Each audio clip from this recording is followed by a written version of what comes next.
T-minus 90 seconds and counting. All systems are go. We're about 90 seconds from the launch of Space Shuttle Discovery.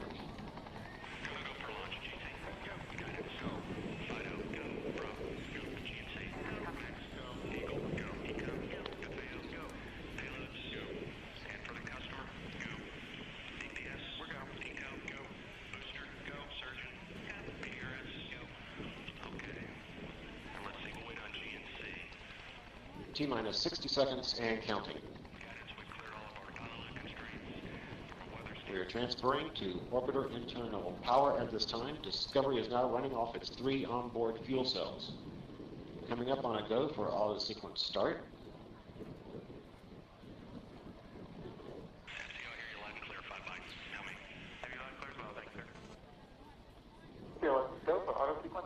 And we have a go for auto sequence start. Discovery's onboard computers have primary control of all the vehicle's critical functions. T-minus 17 seconds and counting. 15, 12, 11, 10, 9, 8, 7, 6, start, 2, 1, booster ignition, and liftoff of the Space Shuttle Discovery, returning to the space station, paving the way for future missions beyond.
Separation confirmed. Guidance now converging.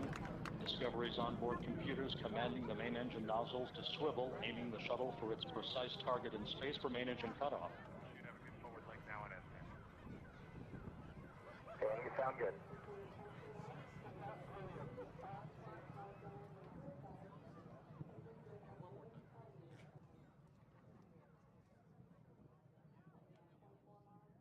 Discovery Houston, negative return.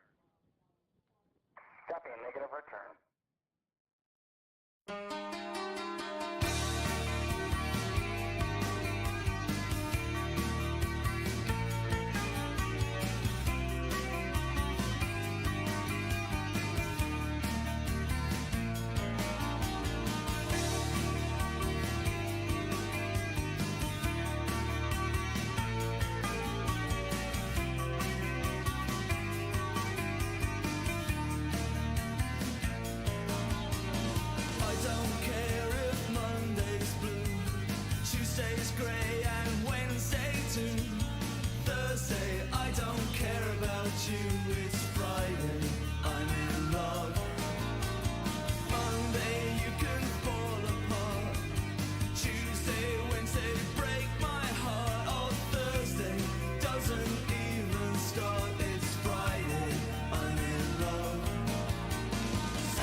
Good morning, you filthy apes. Welcome to AMC and ADD, where we buy, we hold, and we screw the hedgies. Get 'em! Go get 'em! Get those hedgies! Good morning. Welcome to Friday. Welcome to Friday. I wonder if everybody's in love with Fridays as much as we are. Maybe this particular Friday might be a little different for some. I am having problems refreshing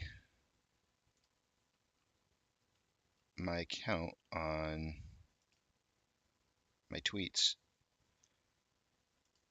My tweets don't appear to be showing up when I try to show something on here.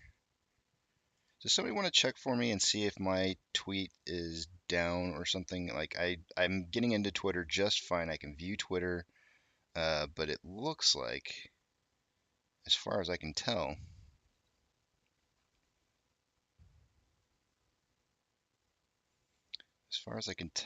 I don't see any tweets of mine,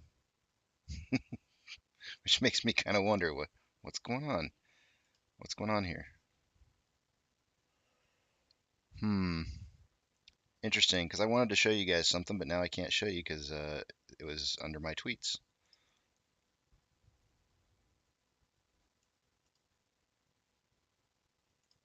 Very strange.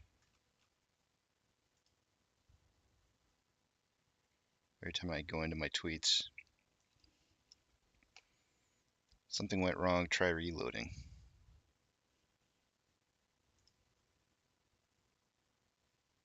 I can go to my home. Oh, there they are. They popped up finally. There they are. Okay, cool. So, maybe some people don't like Fridays as much as we do.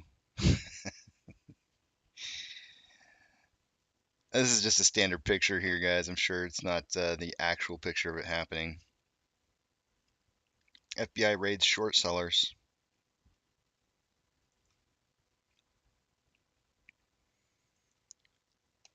Let's watch this one.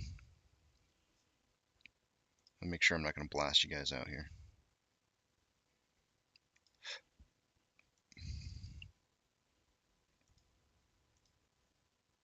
Scoop on the latest when it comes to Morgan Stanley and that block trading probe. We are hearing here that now the DOJ is seeking information on executives at Citadel, Element, and others. They have names that have been highlighted here. Does show just where the scope of the probe. Scoop on the latest when it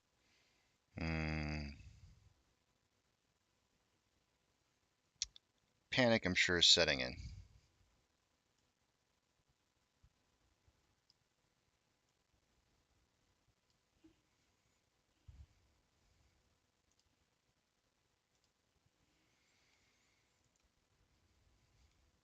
Morgan Stanley relationships across Wall Street snared in probe.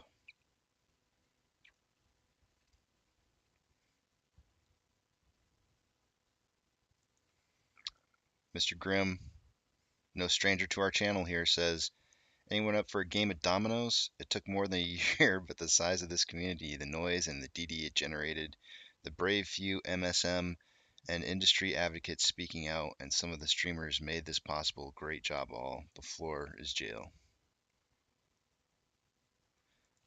I just want to say that Jana said, this is incredible. I like that. It's pretty cool. Anyways, how's that for? If you haven't had your coffee yet, my guess is that might help you just a tad. Might help you just a tad. Does it get you stirred up?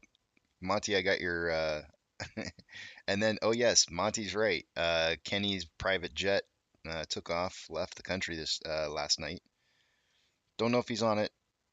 Don't know.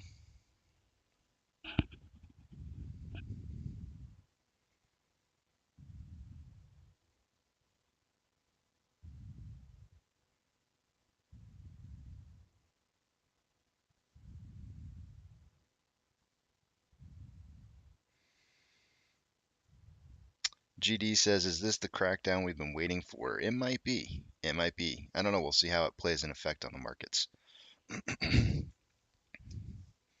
All right, let's take a look at our numbers. Monty says FBI, CIA, IRS, SEC, DOJ, better known as the Alphabet Boys. Keto is coming in with a prediction of 25.75 to 28.75. Oh, really? Wow. Like at first it didn't phase me. I was like, really? That's it? That's all you got? And then I was like, wait a minute. That's 20, not 15. 25, not 15.75. Wow. Okay. Um, I got you down. I mean, sometimes you got to go bold if you want to win the week. That's how it is. All right. Otto says, let's clean those damn glasses and get to work here. So let's do it. Let me clean the glasses.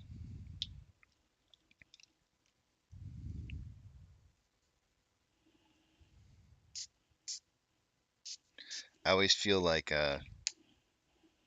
Jim Carrey in Dumb and Dumber whenever I go to spray my glasses, because you know how he like sprays and it like goes off to the side.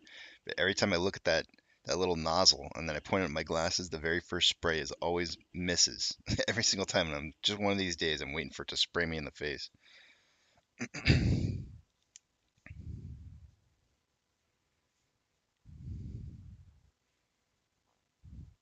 Amigo says, Casey, check out the tweet that I sent you.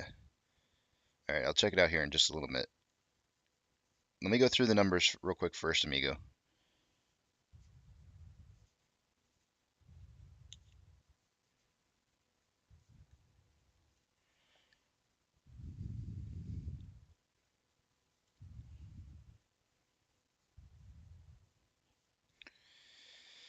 Happy Friday, guys. Don't forget, we have a 3-day weekend from the market this week, guys. Tomorrow or Monday, we do not have any trading. I get 3 days off. Yeah, the Bananka. You know, it was funny. I was asking the other day, Danny. I was thinking about that movie, and I asked my wife. I was like, "Do they even make that stuff anymore?" I haven't seen that stuff in forever. Like, like I haven't. I can't honestly remember the last time I saw something with Bianca. Oh, Keto first said 19 to 41. I missed it. I didn't see it. All right, let's check our numbers. Oh, who said pull fidelity? Matt's like pull fidelity, you moron. Yeah, I'm pulling it up. I didn't do it again, like usual. Always got to log in and then almost accidentally read you my two-factor authentication. Just to let you guys know, today we have another uh, line being added to the house so that we can have internet directly to the computer here instead of me, working off of a Wi-Fi connection on the computer, and it has its own direct line to the internet. So that's supposed to happen today between 11 to 2. So when it does happen, what I'll likely do is shut the stream down and start it back up after the installation happens, because I don't want to be doing all that junk while they're working and everything. It'll just be really annoying.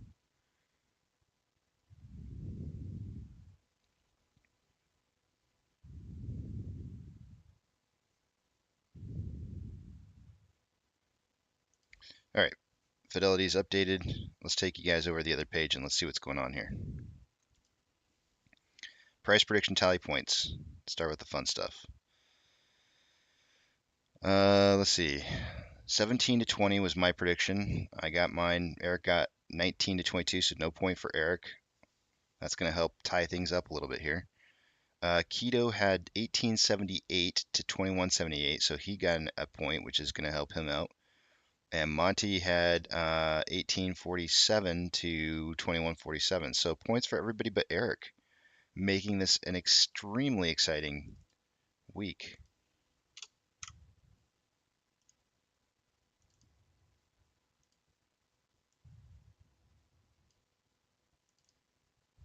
The underdogs making a comeback. Underdogs didn't win the Super Bowl this year.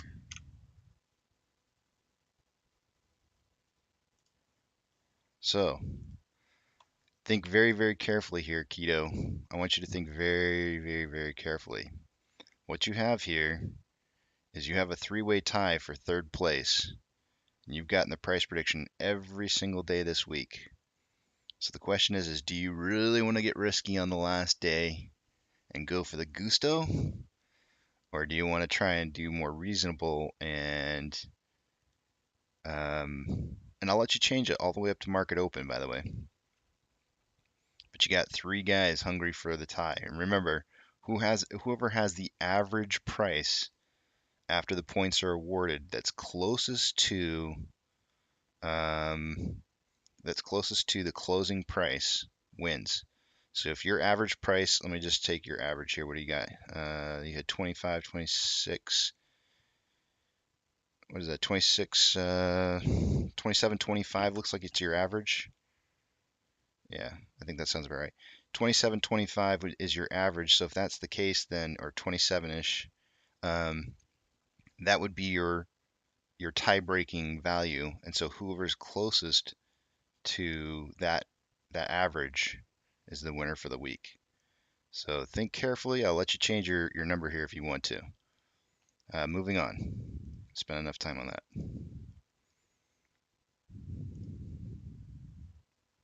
What is that? Let's get rid of this. Moving down to True Demons MOASS trigger indicators, we got short exempt volume. We'll see where we're at on that short exempt volume here. 121.4.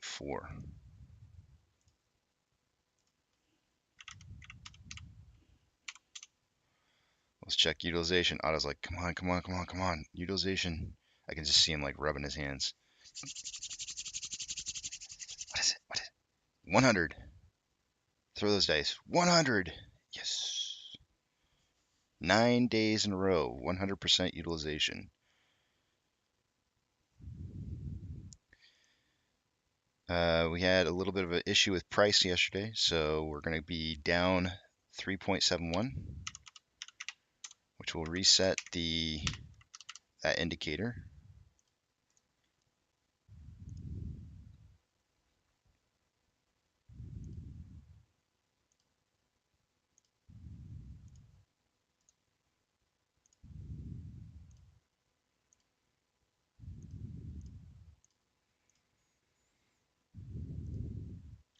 Off exchange 55.9 and 13.28.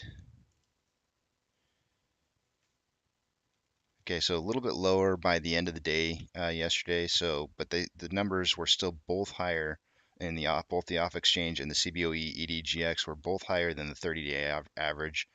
The total between the two, keeping in mind that 50 or 64% is kind of like a even keel number for us.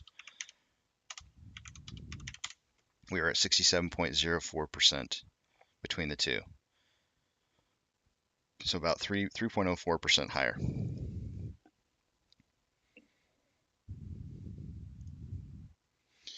Our estimated current short share interest at the free float is 20.97. The last data value that I had last night, guys, for shares being borrowed or returned was a negative 200 and something thousand. I forgot to write the number down. Dang it. I completely forgot to write it down before I switched. I'll be able to go back and look at it a little bit later, so I'll keep my notes empty for right now.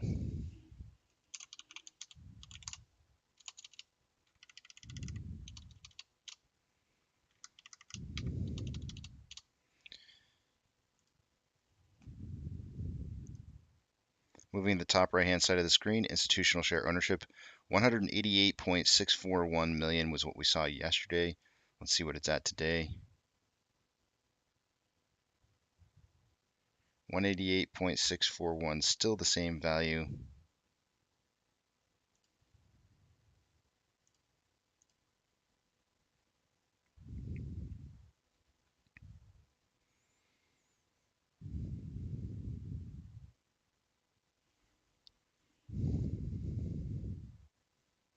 Max Payne, 19.5 yesterday. I'm going to say it's back to 19 again. So it was 19, 19, 19, 19.5, and I bet it's back down to 19 today. Let's see. Nope, still 19.5. Max Payne is 19.5. We are in the pre-market at 19.17.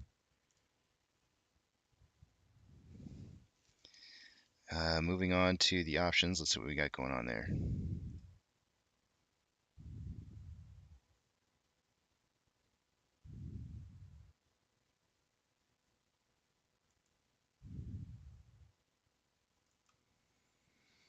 Our lottery ticket winners, and of course, and it's just a joke, guys. I know it's not just lottery ticket winners, but our lottery ticket winners at $85 strike price. There was 39,000 contracts yesterday. There's still 39,000 contracts. Moving back up the list here, in open interest at a $20 strike price. Yesterday we had 22.5 thousand contracts. Today we have 23.9.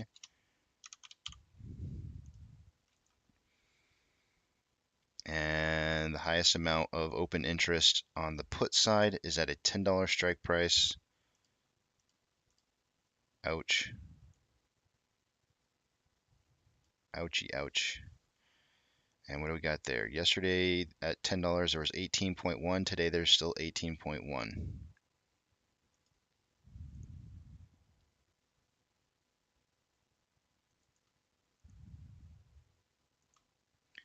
Taking you guys back to the main page here, let's take a look at Ortex.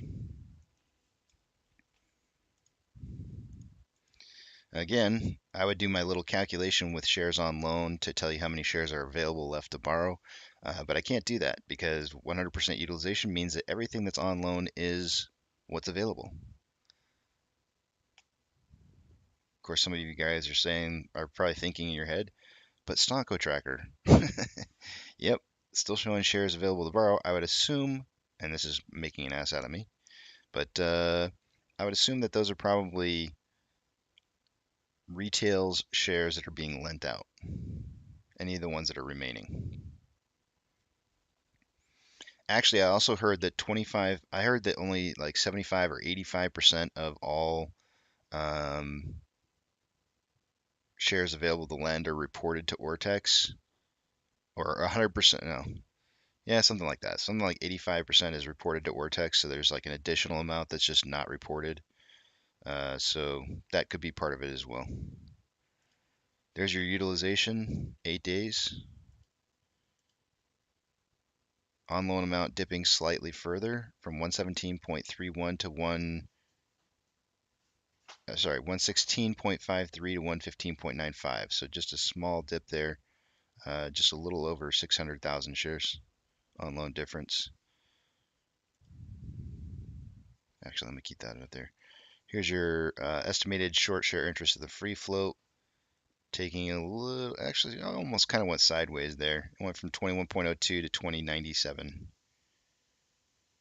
And last but not least, my favorite one, on loan average age per day. Sideways.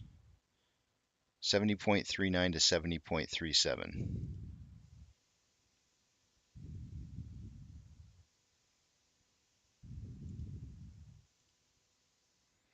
That kind of tells me something right there. I mean, we dropped shares on loan by like 600,000 shares, but the average age on the loans didn't really change much. It kind of tells me that they're still closing out as many positions as they can over our current price level, which means that they still expect this to move upwards.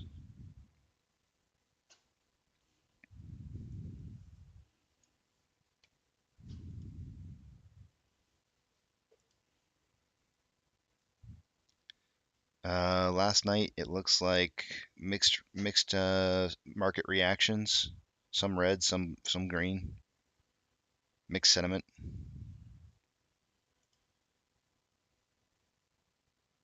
IWM is down. Oh, sorry, everything is up. Nope, not everything. Most everything is up. In IWM, it's up 0.68 in the pre-market. Tesla is up 0.92.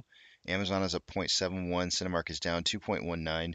Doge is up 1.75. Bitcoin is down 0.27. GameStop is up 1.29. Hood is up 1.31, and AMC is up 1.21.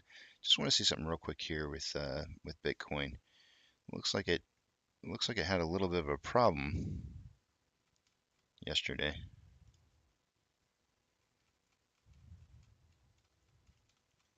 A little bit of a slide there.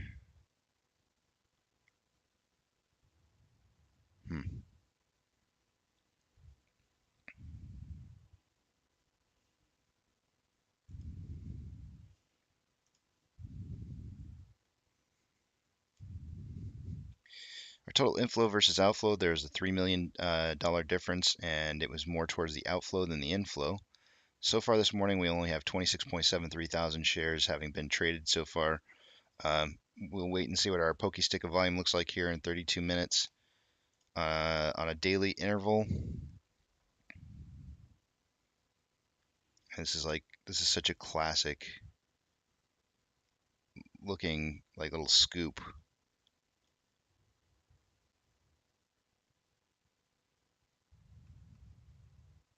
Where have I seen that before, that little scoop?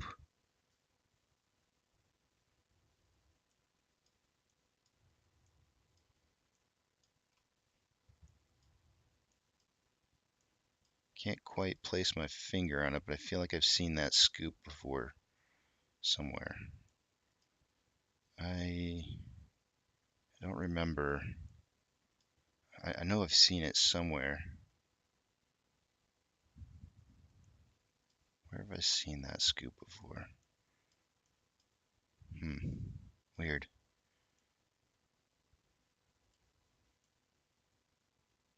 Very, very strange. Just happy little tree. Maybe there's a little tree over here. Maybe a stream. Some fluffy clouds. I don't think he ever said fluffy. I wish he had. Let's see here. We have more buying pressure than selling pressure on the vortex indicator with the RSI at 49.46, is right down the middle. On the 1 hour, we have more selling pressure than buying pressure with an RSI of 47.69. On a 30-minute interval, we have more selling pressure than buying pressure, which looks like it's about ready to have a crossover here with RSI at 47.5, which is just below average. And on a 5-minute interval, we have more buying pressure than selling pressure with what appears to be a crossover coming. Oh, happened. More buying pressure than selling pressure with a RSI of 39.67.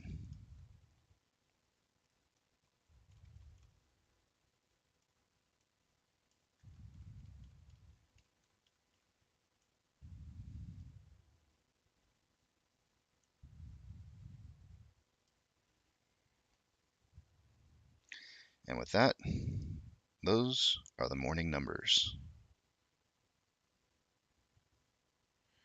Joe wants to see the Ichimoto cloud. It is now formerly known as the Itchy Booger cloud. It is now known as the Ichimoto cloud, as per your votes yesterday.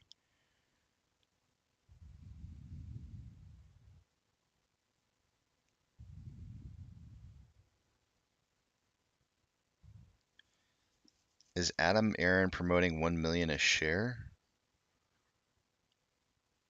He just tweeted giving away 1 million AMC shares to charity. $1 million worth.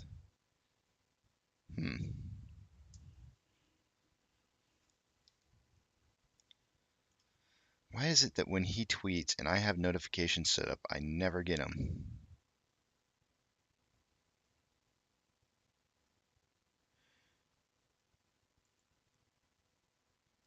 Top left shows the time 4:10 for the massive red candle. It's 6:30 in the morning. Thoughts? Can you bring this up in your stream today? Yes, I can. Let me just check this real quick here.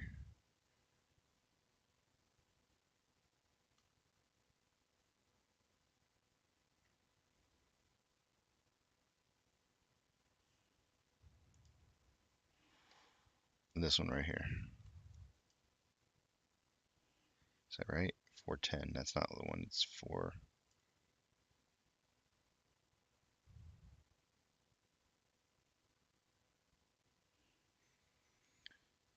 So, okay, so I'm just gonna, I don't want to put your name up here. I assume this is somebody who said that they wanted me to check it earlier. I didn't recognize the name at the time, but um, let me see. I'm kind of going back looking for the name here.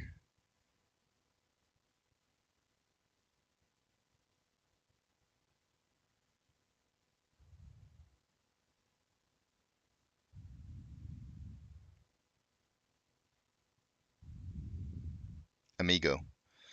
Amigo, you said, Casey, check the tweet I sent you. So I just checked it and I see it. Um, I think what I'm gonna do is first off, I guess I want to verify with you that it's okay that I put your information up on the screen because I don't want to do that without making sure that that's okay with you first. So before I do that, if you could answer that, let me know. If not, okay, great. All right, I'll put it up there.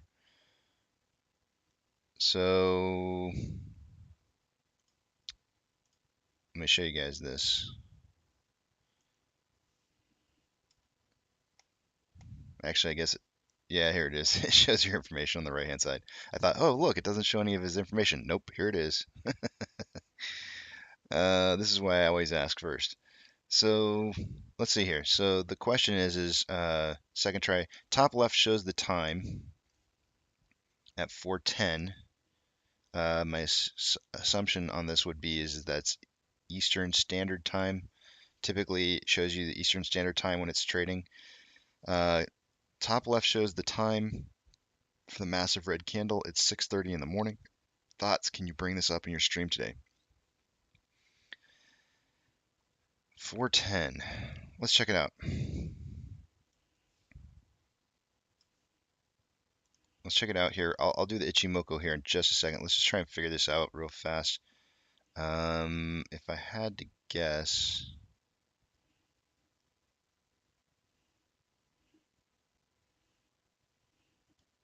because this can't be it because that's 6:46.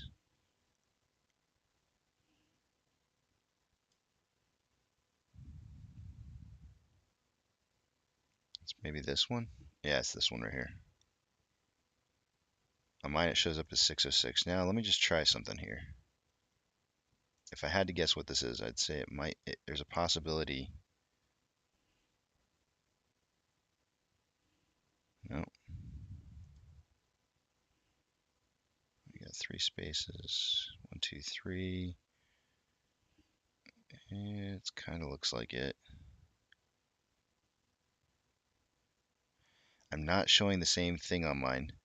My guess is, and I'm trying to figure out what this is through. This looks like it looks like maybe Fidelity's. No, this isn't Fidelity's. Whose is this? This is somebody else's platform. I don't recognize it. No, it is Fidelity's platform. That's Fidelity's platform.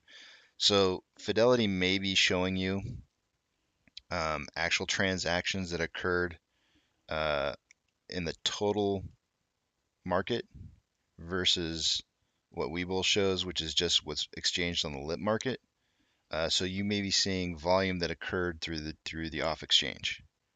That would be my guess. More than likely, that's the only thing I can come up with right off the top of my bat because your image right there does not match up with mine at all. There's some definite discrepancies, but this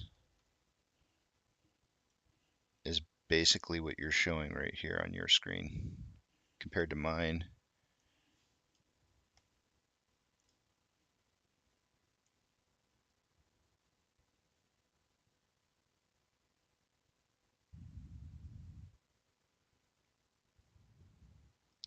So I think that's probably what it is.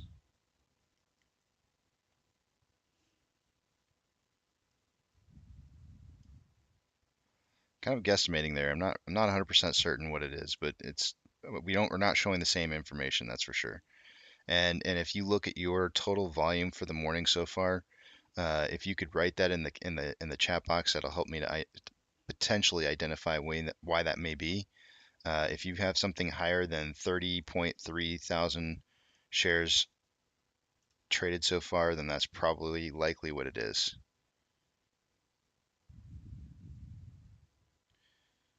My guess is you're probably showing something like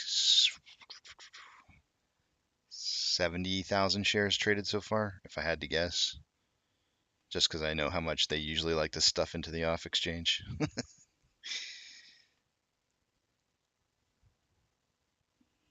Maybe like 67. Are you showing 67,000 in volume so far?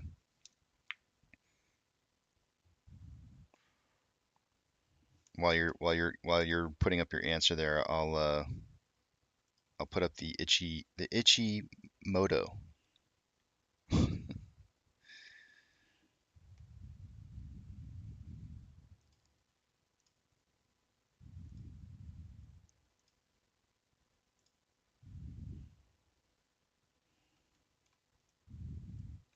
So this is the 1 hour Ichimoto.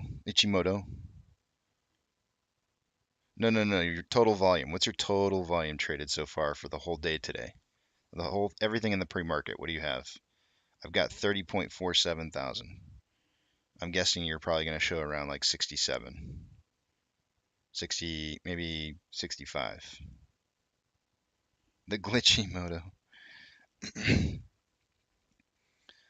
All right, so we fell back down, and we actually, on the 1 hour, we fell through the cloud, and then we went back up again into the cloud.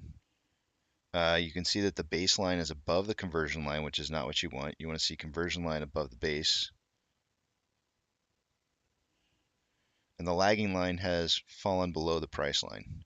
So these are not day trader type indicators that you want to see for holding a position. That ship done sail a while ago, at least on the 1 hour, which is okay, guys. It's completely okay. We've held through all this stuff plenty of times in the past. The only reason that I show this, guys, is because I like to show you when I call it the quote unquote cavalry will start coming in. The cavalry will usually start buying when these signals start to show. Yep, it's time for an update.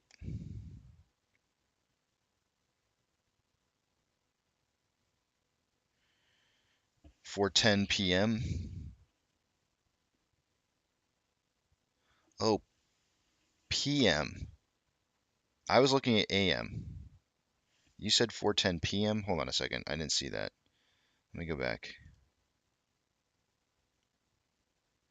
4:10 p.m. Okay, so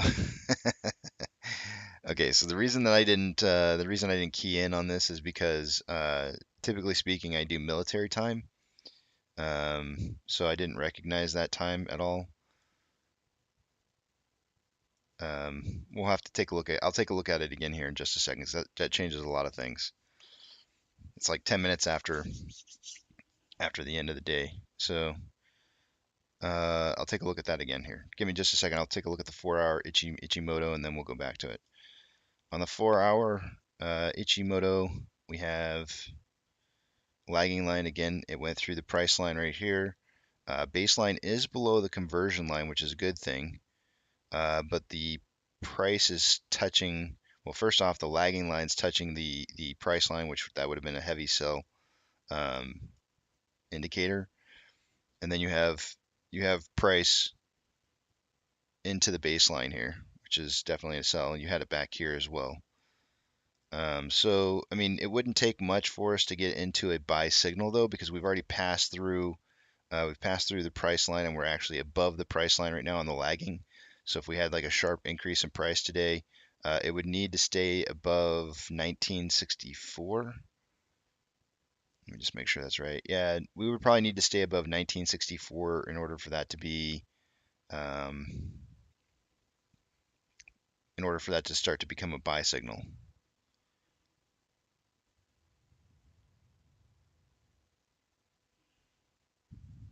But again, I doubt a day trader is going to look at this. I mean, they're going to look at it the 4-hour, but they might also look at the 1 hour too and be like, I'm inside the cloud here. I might kind of hold off just a little bit. So, what is the price here? This is 1961. So yeah, 1965 or higher. 19, I'm just rounding it off. 1965 or higher would be ideal. Definitely ideal. And we're not far off. We're only like 50 cents off from it.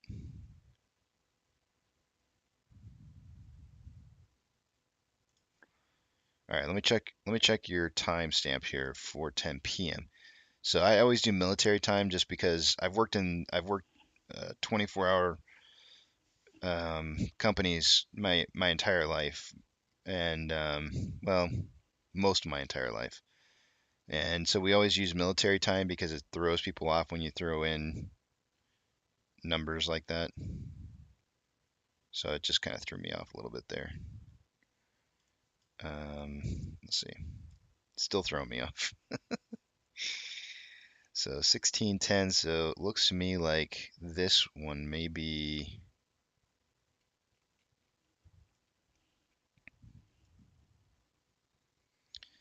It looks a little different on my screen than it does yours. I can see here now, and I didn't see it before, but I can see now that, come on.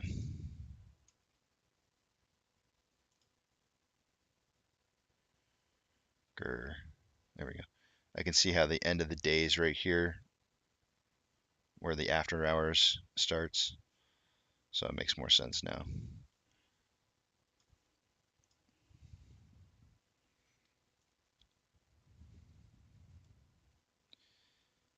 But it looks like you're looking at this right here, basically. It looks so much different than what I've got.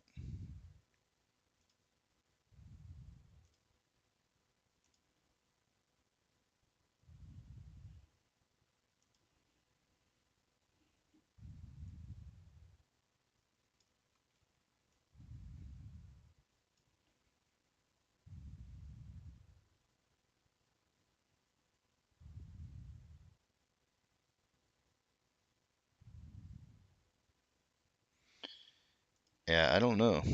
1909. Here says 19. It looks like it goes all the way up almost to like 1930.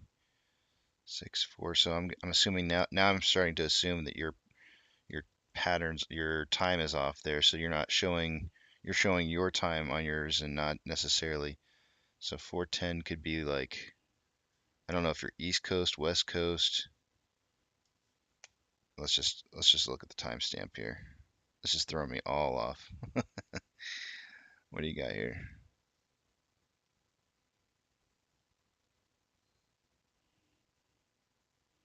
1929.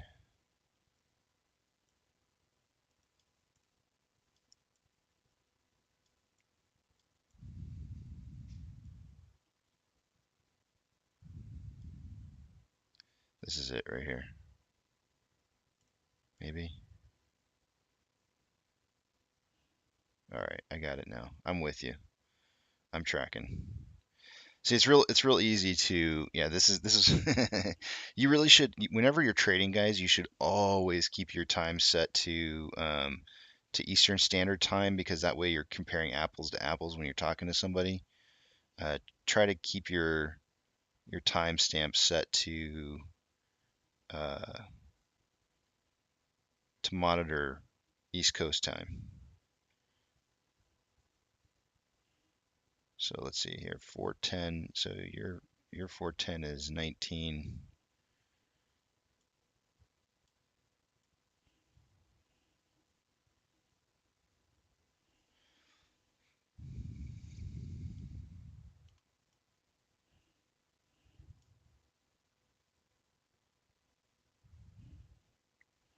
This is like really difficult to figure out. Why is this so hard? So you have prices that don't even exist on my,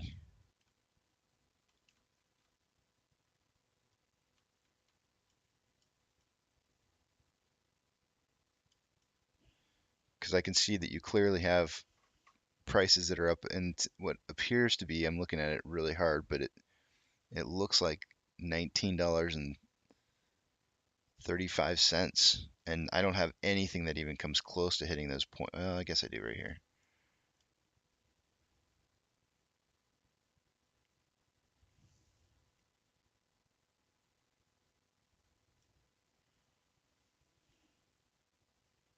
Yeah, you've got me all confused. You must not be in the States.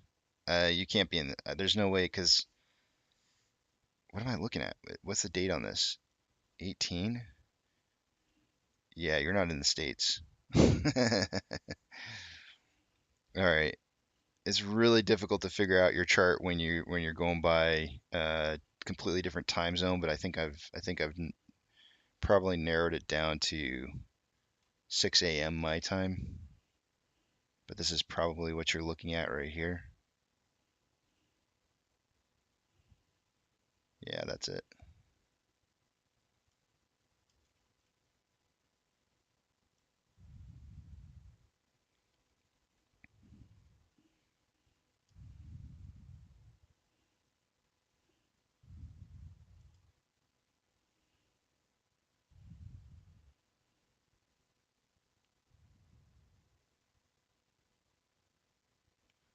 $18.94. Yeah, I just don't see it.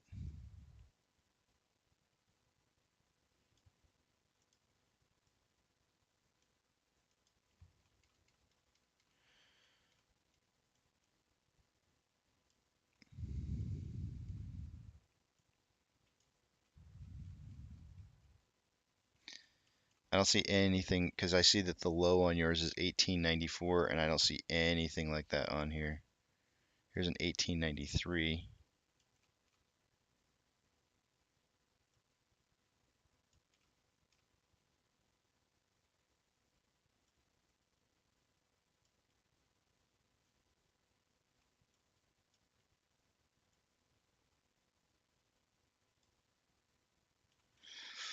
It's really difficult for me to tell, man. It's like trying to compare. It's like trying to compare apples to oranges when you got it set up for like weird times. I know it makes sense to you from where you live, from your perspective, but it's difficult for me to figure out what you've got going on when I'm looking at something completely different time wise. But it looks like to me. I gotta see what you're writing in here because I'm sure that's gonna help me a little bit.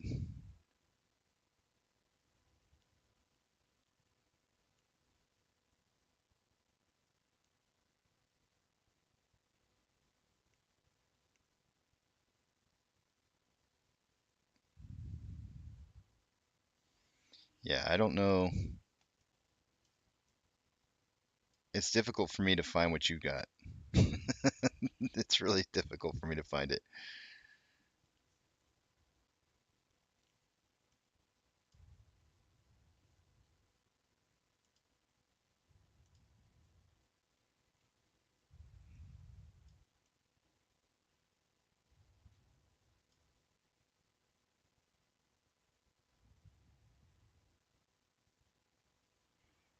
Because the lower side, let's take a look at it. I guess I didn't really look at that, did I?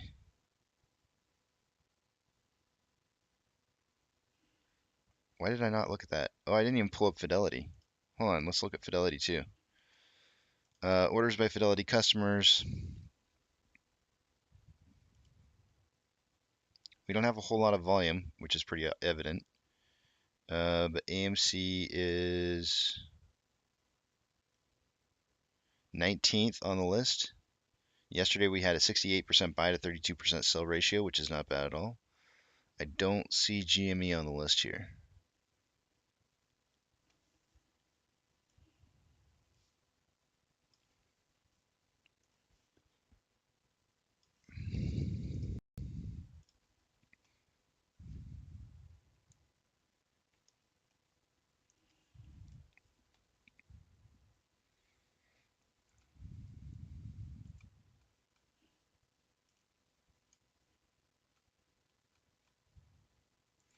SSR trigger price for the day today is 1705.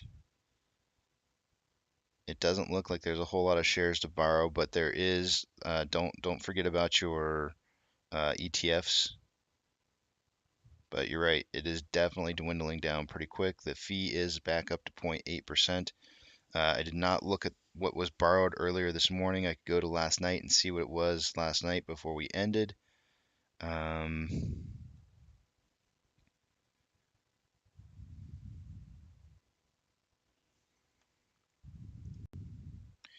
me 1 second, guys. I'm going to go back in the stream just a second here. Going to go back in time and see what we had showing up when the show first started.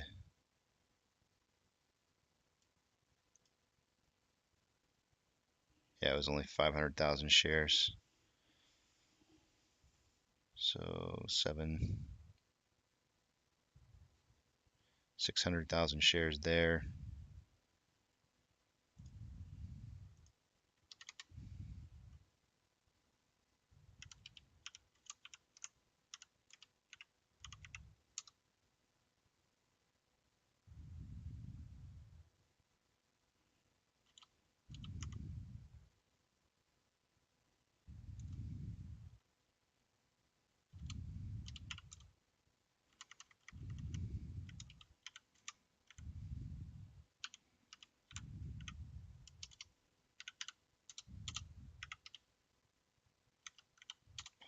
3.31 million shares having been borrowed so far this morning, and they are definitely low on shares right now.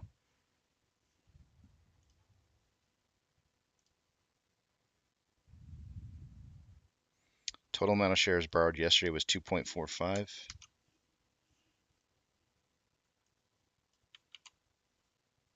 What did I say? 3 point what? 3.3.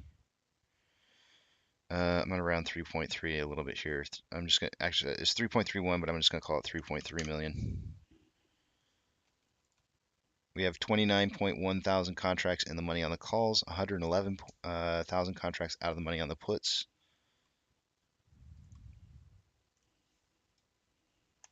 Thanks for reminding me to do that.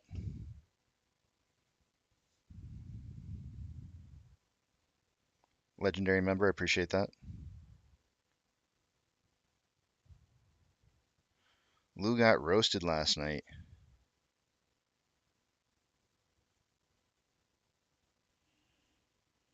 Lou got roasted. Uh-oh.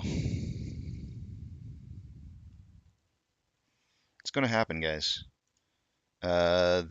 Discrediting people is gonna happen 100%. I'm not trying to say that I'm a you know you know where I stand. You know where I stand on the whole Lou thing. No apes, no fight apes, right? I'm not into the whole thing about, apes fighting apes. I just want the truth. I don't care. I don't care if you're selling people hope. I don't care if people are selling people hope in the aspects that it's free. But when you try to sell somebody a bridge and they're in your own community, I have a problem with that. I have a big, big problem with that. I don't like the fact that apes try to make money off of apes. I think we're in this fight together. Retail, a lot of people like to say, there are people out there who will say like BlackRock and Vanguard and all of our brokers, Fidelity and all those institutional brokers are on our side, and they're not. They're just not on our side, guys. When it comes to us in this battle, it is us versus institutions. And so what you have is you have compartmentalized, you have institutions, and inside that compartment you have hedge funds and you have brokers and you have banks, right? Those are all institutional places, financial institutions, and then you have us, retail, right? And we fund a lot of this. The banks do too, but we fund a lot of this, and so their money comes from us, and we're over here trying to sell each other stuff. Like let me sell you an NFT, or let me sell you t-shirts, or let me sell you whatever it is. I don't care what it is, but we're trying to sell each other things, and I'm just kind of like, we have a much bigger battle ahead of us here, a much bigger battle if you want to focus on merchandising or something like that, do it later. Do it later, but now is not the time. Like I like what Kat does. I don't know Kat Stryker. I don't know how she gets funding. I know that people do donate to her, but you can see that what she does goes back into promoting what it is that we're here to do. And so I think that's cool. Yeah. So I don't know. And so I have a problem. But anyways, I guess what I'm trying to say is that every single one of us out here who are taking a stand to say the things that we're saying, irregardless of whether we're trying to sell each other something or not, the attacks will come on the characters. Promise. The attacks on the character will come.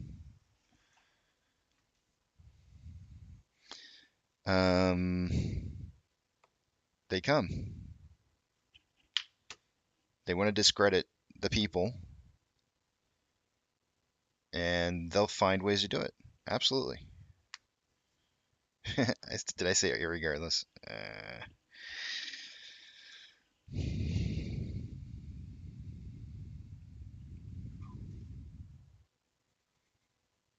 Keto's coming in with a new price prediction.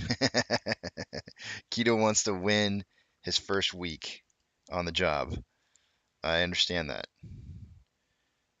Keto changing it to 1925 to 2225. Got you down. I don't blame you, man. I don't blame you for wanting to try to win the week. Just remember that we can do the same thing from our side, though. I'm like playing mind tricks with them.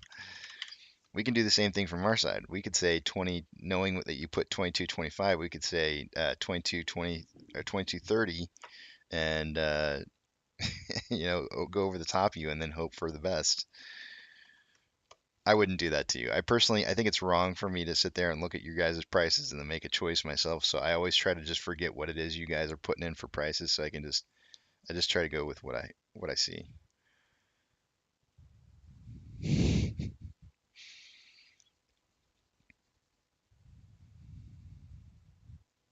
I swear I'm gonna make irregardless the word of the year. All you naysayer irregardless people, I'm making it a word. I know it's already a word, but we're gonna make it popular. Yes, Bloomberg did report it. WM. Here's our pokey stick of volume. Where do I put AA? I don't put him anywhere. He's his own man. He's not in my pocket. It's a very tough question. It's a very tough question. Let's look at our pokey stick of volume, and I'll get into it.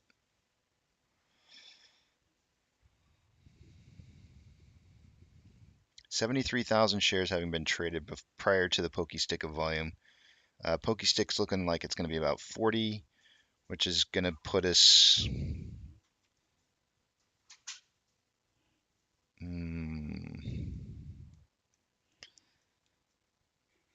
What did we do for volume yesterday? Were we on the high end? We were on the high end. I think I need to just say 30 to 50.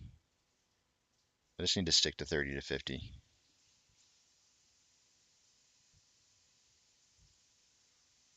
Did we end at 39? Let's see. Holy smokes. Yesterday, guys, I had a volume prediction between 20 and 40 million. We hit 39,906,500. So it's like super close to being outside my range. I'm gonna suggest that we have very close to 40 million again. So I should go like 30-50. Final answer. Oh, I take that back. I said 30-50 yesterday. Well, it's still showing 30-50 on my volume prediction. Now I'm starting to wonder if my notes say 30-50. Maybe I did say 30. I'd have to go back to yesterday's stream and see. My notes say 30-50. That's where I'm keeping it. I do expect to see a little bit less volume perhaps today, but I think that's a good range still.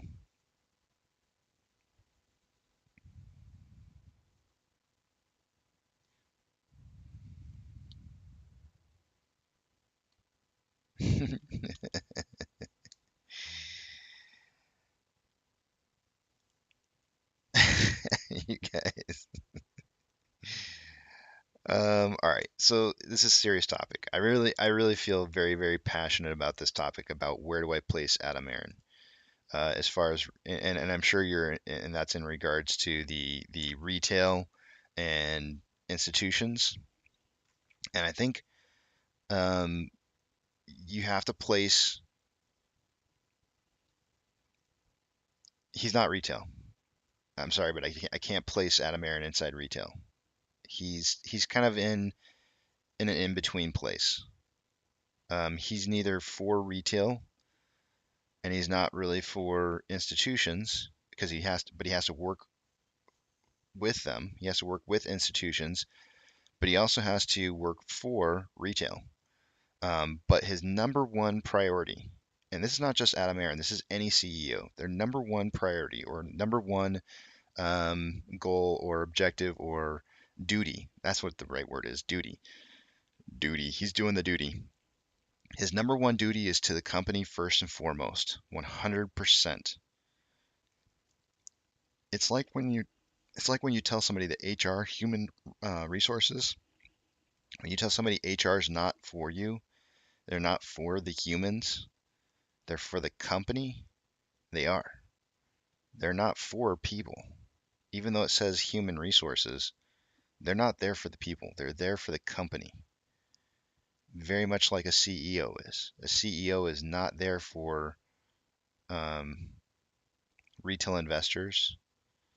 He's not there for institutions. He's not there for anything other than making sure that the company is successful first and foremost. So I've always had a problem with people calling him a silverback ape because he's not. He may be a shareholder, but that doesn't necessarily mean that his top priority aligns with what it is that we are trying to achieve. So it's a very murky water, and what it sounds like I'm saying is it sounds like I'm saying he doesn't stand with what we want, and I'm not saying that. That's not what I'm saying at all. But I'm saying that you have to understand that his first and foremost obligation or duty is to make sure that the company is successful first and foremost. Now, if he thinks that a squeeze, let me put it to you like this. I'm not saying he does think this, but let's say for a second that he thought that the squeeze could hurt the company. It would be his obligation to make sure that a squeeze doesn't hurt the company. That would be his first and foremost duty. So I want you to think of it, and I'm not trying to attack Adam Aaron. I'm just saying CEOs in general, their first duty is to the company, bottom line. So when you keep that in mind, you realize that you can't place them into that retail category. Your retail and institutional categories, they're in the middle. They're in the middle. You cannot place them into this category. They do not fit in there. Their objectives do not always align. Does that mean that we have to hate Adam Aaron? No, of course not. We don't have to hate Adam Aaron. He has a duty that he's trying to, an obligation that he's trying to fulfill. Very much like how my knee-jerk reaction to everybody on the board of AMC selling shares, my knee-jerk reaction is like, you bastards. But then I have to take a step back. Emotionally, I have to take a step back and I have to say, that's their bonus. That's their bonus. That's their money that they make. I have no right to judge somebody for spending their bonuses how they want to. That's their money. We gave it to them. It's not just their money, we gave it to them. How do I have the right to say, oh, you shouldn't be doing this with your money? I don't. I have no right. So I'm just saying this from a perspective of what I view their roles as. I've loved a lot of the decisions that Adam Aaron has made. I love a lot of them. There are a few that I've not liked, but that doesn't mean that he's not a good CEO. It's just a differing in opinions, and it's okay. It's okay to have differing opinions.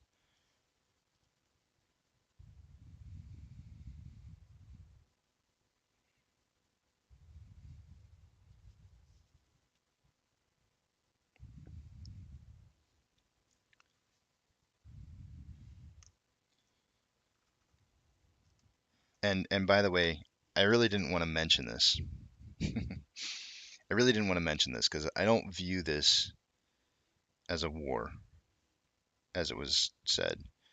But there was somebody that I had words with on Twitter last night, and all I'm gonna say is that if there's anybody that I want to fight for, I want to fight for retail more than anything. Because as I compartmentalize people's roles and what's happening in this whole play, and I see retail and I see institutions, I'm tired of seeing retail get screwed. I'm tired of it. I'm tired. I've sat through two major market crashes. Well, I shouldn't say major, nothing like the Great Depression major, but I've sat through two major market corrections. I've gone through a house depreciation. I don't even know what to call it. Crash. It's another crash event where my house lost more than half of its total value. I've seen my parents have to go through litigation on a house that was foreclosed on them.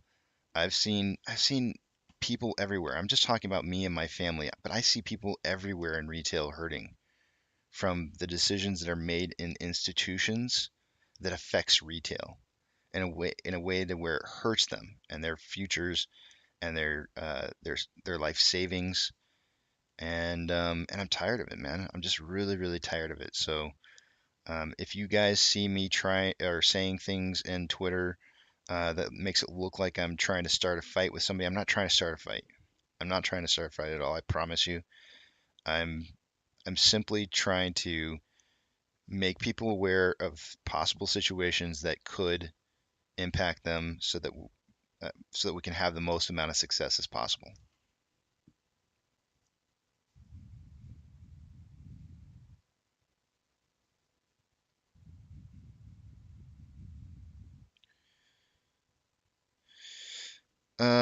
Siam Kumar Kotri, I'm gonna have to silence you, buddy.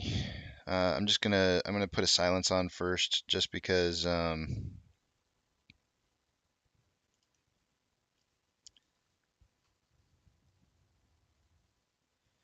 we don't allow people to just drop stuff like that in here.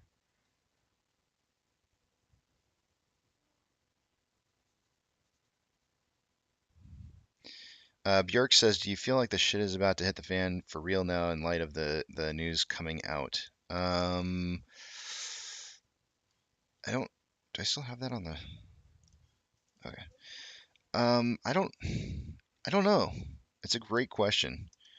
It is a really good question. I'm not sure how it's going to impact. I would imagine that if Wall Street um, doesn't, well, okay. First off, if you're looking at your boss potentially having jail time for some of the decisions that were made inside the company, you probably would think differently or start, if somebody had to take care of operations during that period of time while they're under investigation, you would probably make decisions a little bit different, I would think, to make sure that you don't also have that happen to you.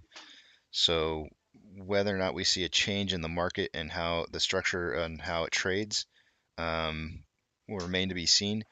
But there is a part of me, there is absolutely 100% a part of me that still believes to this day that some of the actions that we see, some of the price movements that we are seeing right now currently going on are perhaps PPT related or maybe even orchestrated by the SEC in general, until they have the rules in place to the point to where they can let the thing actually MOASS. I don't know, until they can let things happen the way they're supposed to happen.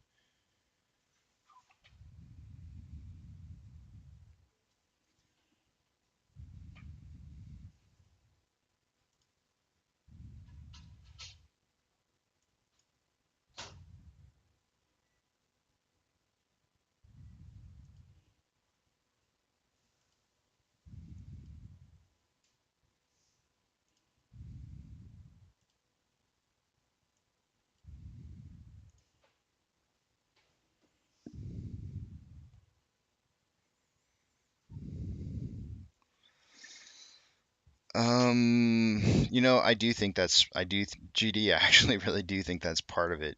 Seeing the utilization jump the way that it did, I do think that that's part of it. Yeah, I think you're right. And I also think that there was some forced buying going on as well. I remember, don't forget, guys. I told you that in the middle of February, two things were going to happen.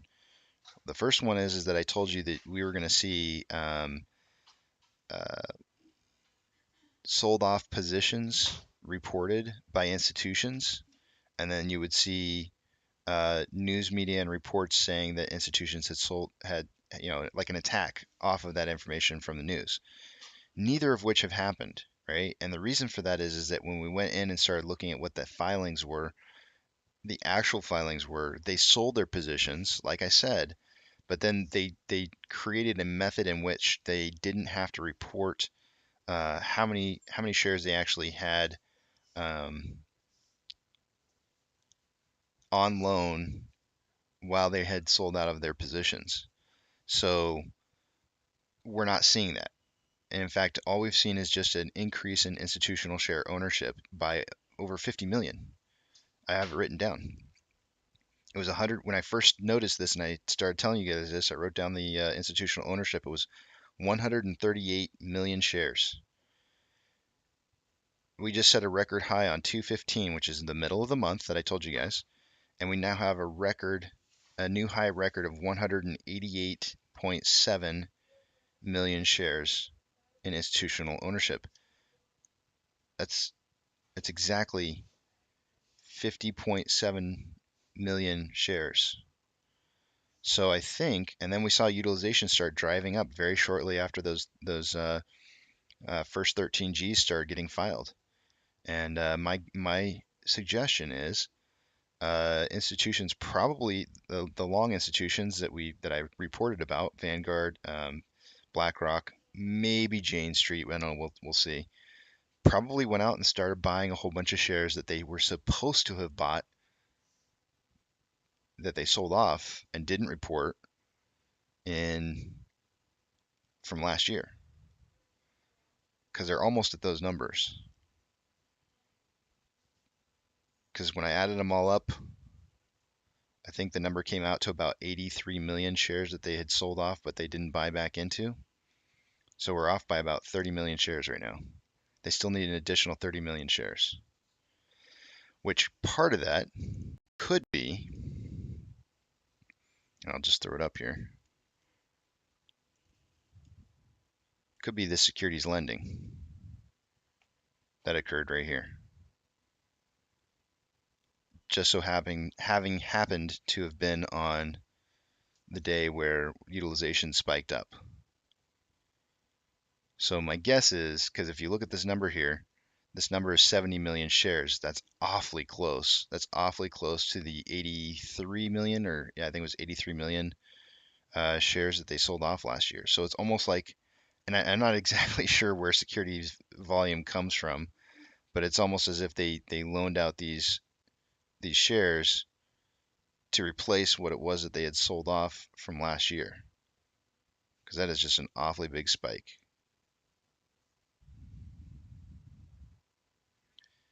Because I'll tell you what, if there's one number that gets me more than anything, we're all riled up. Let me show it to you.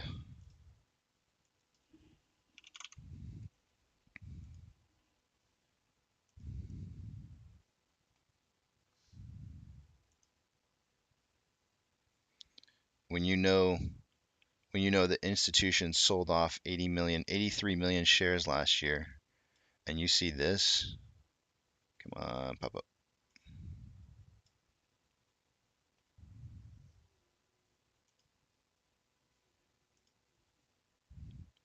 Show me the dip. There's a dip right here. But that's the numbers that we're talking about for the last quarter are these 1, 2, 3. So these three right here. This one, and this one. Those are the three right there for the fourth quarter. Where's the dip? Where's the 80 million share dip? It's not there.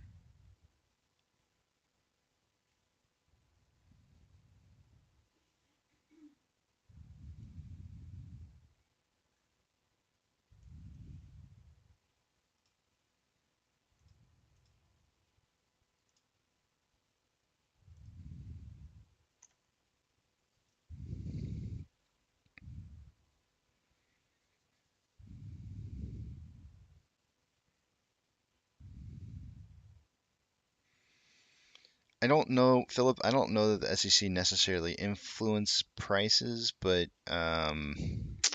that's see, I'm walking a really fine edge by talking about that.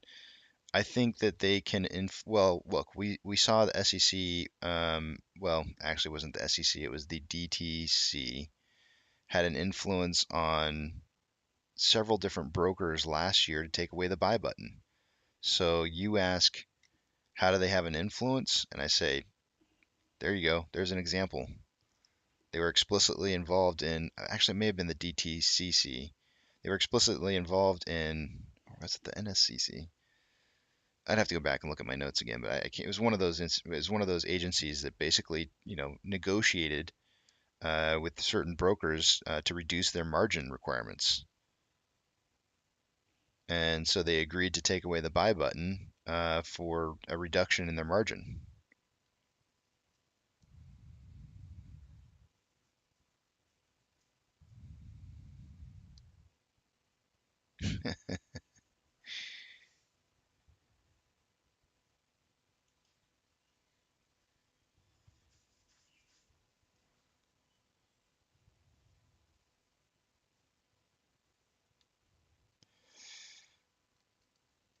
We approved it, Donkey Kong. We approved it. So if you have anybody to blame, blame us. We approved those bonuses. I mean, I didn't, but as a collective group on retail, we approved those.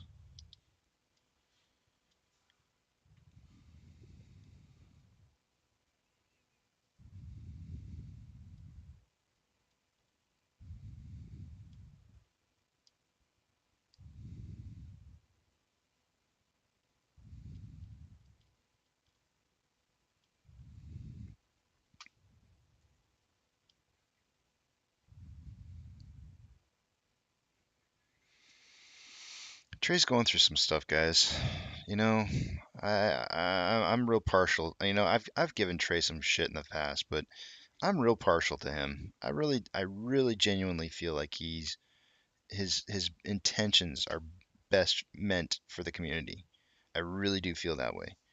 I never have once felt like Trey's out to sell us out or something like that. I've never felt that way. He may be a little opportunistic, which is fine. There's nothing wrong with being opportunistic, but that doesn't mean that he's a bad person. And he's going through some shit, and so you know what?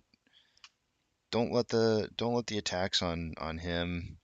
There's no need to attack his character or anything like that. I just don't. I don't agree. I, you know, he's going through stuff, man. It happens. I'll tell you what, guys. I'm going through some stuff. I'm going through some stuff too. Um, you don't know my life. You don't. I'm going through stuff too. So it happens. Life happens.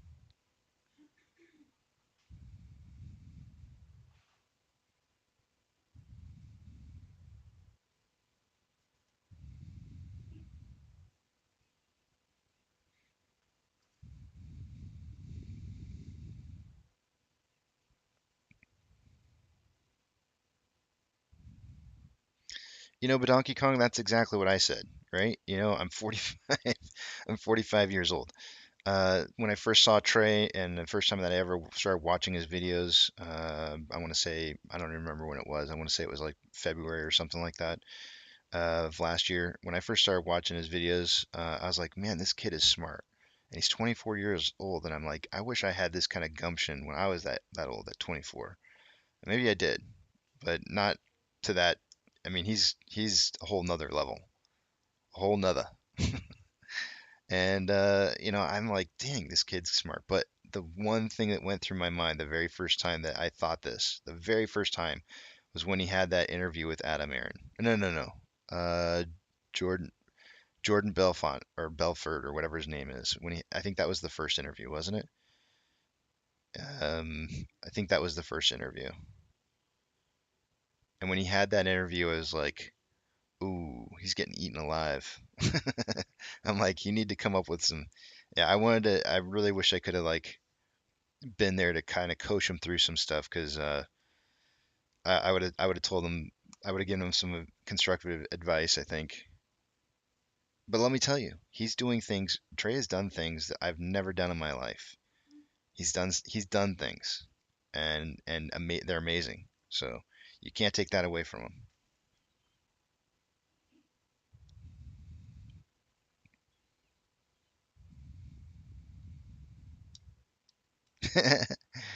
GD's all, no one's attacking his character here, Casey. And then Joe's all, must feel bad wiping your tears with $1 million.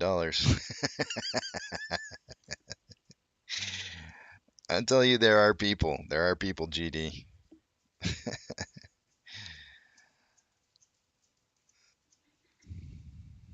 I don't know. But see, the thing is you could say this. You could say that same comment for any one of those, any one of us. The same exact comments. Jordan, Jordan, you know I can't. You know I can't, man. That's not the purpose of why. That's the whole reason why I brought all this up. I can't talk about it. It's not. Didn't say what I had to say because I was trying to start a war. There was no war intended. I'm trying to look out for retail, and that's it. That's all I care about. I don't want to see people get hurt. End of story.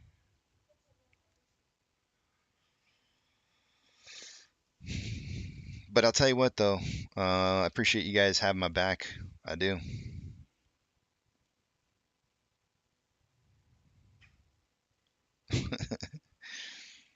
It's not. See, that's the thing, guys. This is not about us versus. Remember compartments, retail, institutions. Lou's in this group. Review dorks in this group. Who else do you want to name? I don't know who else to name. Who all you don't like? I don't care. They're in this group, regardless. And I'm saying the right word because I want it to mean something. Regardless, they are in this group. Whether you like it or not, they're part of retail. And they make an impact.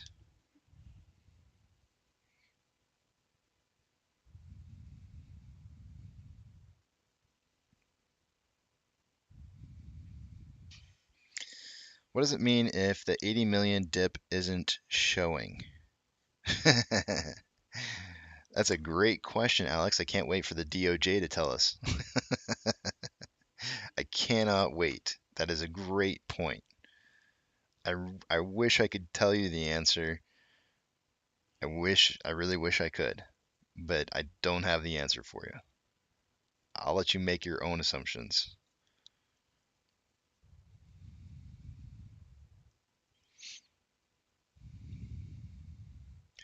All right, guys, it's time to take a break. It's time to take a break.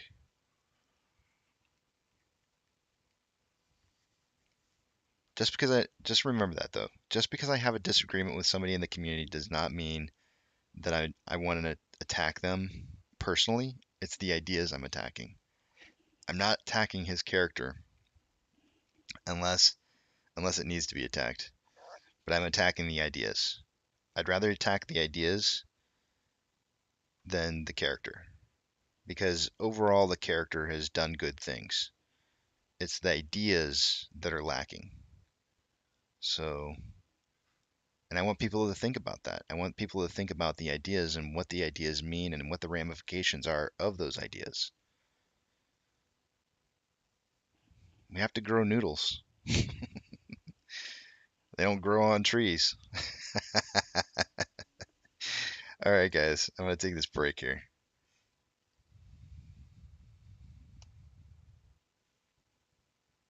Real Rugged says Casey Shaw is my Bob Ross AMC YouTuber. Just happy little trees. Maybe a little stream. A nice sunset. I gotta put up the words here.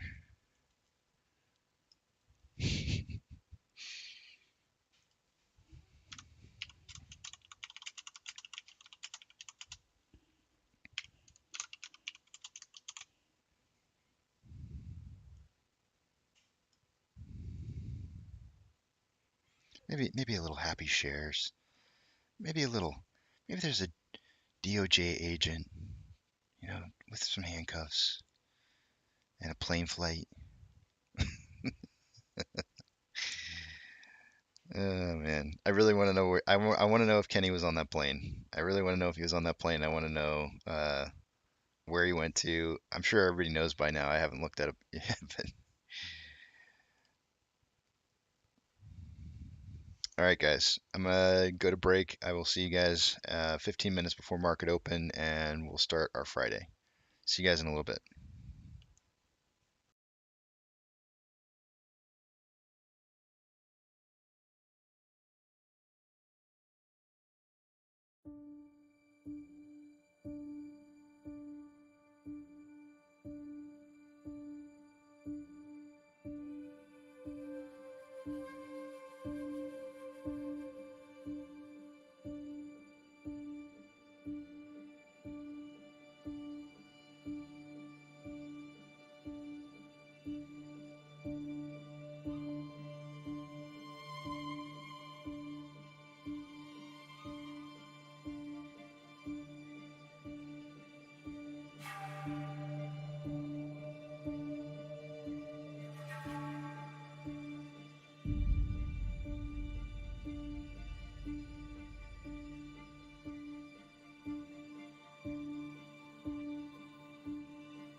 Already back. I'm back. You guys ready to start this Friday? Let's see what you guys got going on here.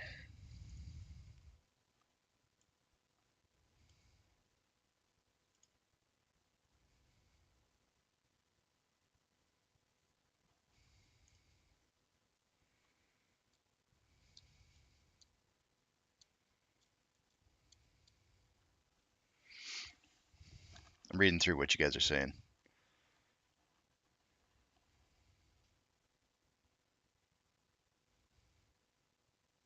Wait, who's got a birthday?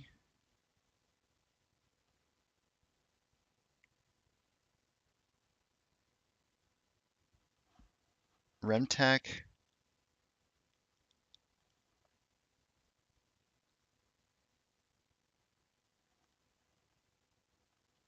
And MCon? What? Remtac and MCon birthdays on 2/22. I gotta write that down.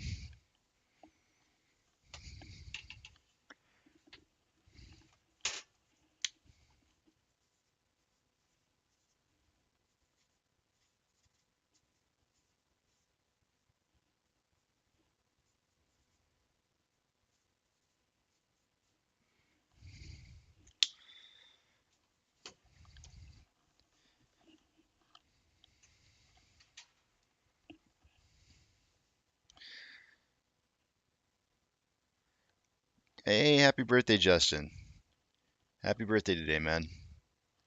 And welcome to the channel. I don't think I've seen the name before, but happy birthday.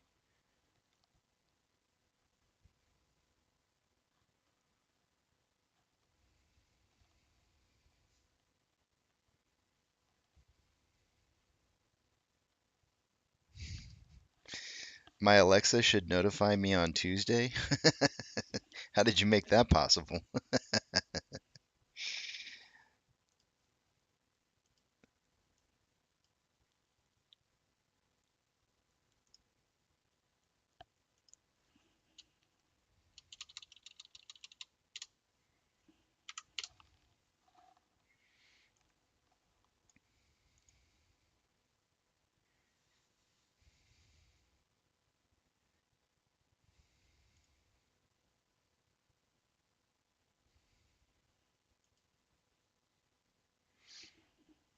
All right, I need a price prediction here.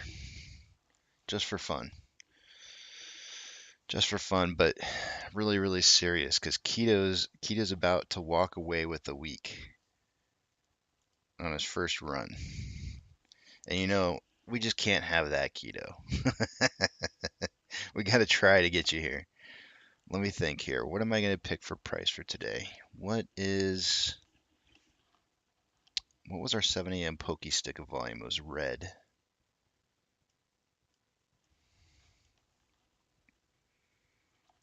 I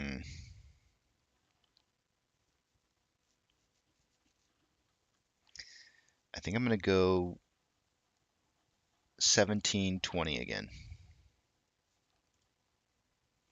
That was the same value that I had yesterday. I'm going to go 1720 again. And volume volume prediction for the day today, guys. I have it 30 to 50. Remtac Remtac's got 1921 to 2221. Cannonball yesterday. Cannonball said 1794 to 2094, which is very interesting because he nailed the last digits, and he was off by $1 on the low side. He literally nailed the digits. He did say 29.7 million in volume, which was a little bit off. What did he say again for volume? He said 29.7, and we had 39.9. According to my notes say I said 30 to 50, but I could have sworn I said 2040.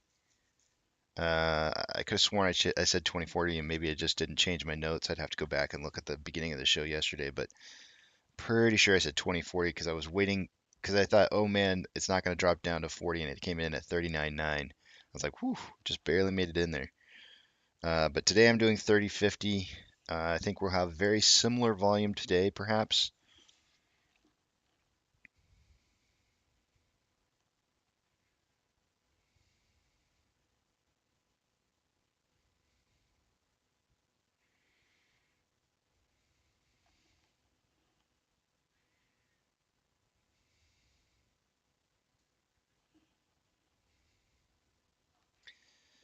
I wonder if they'll, nah.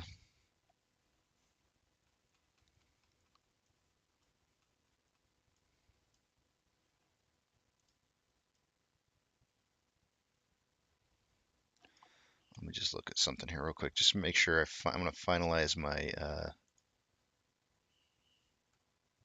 analysis here.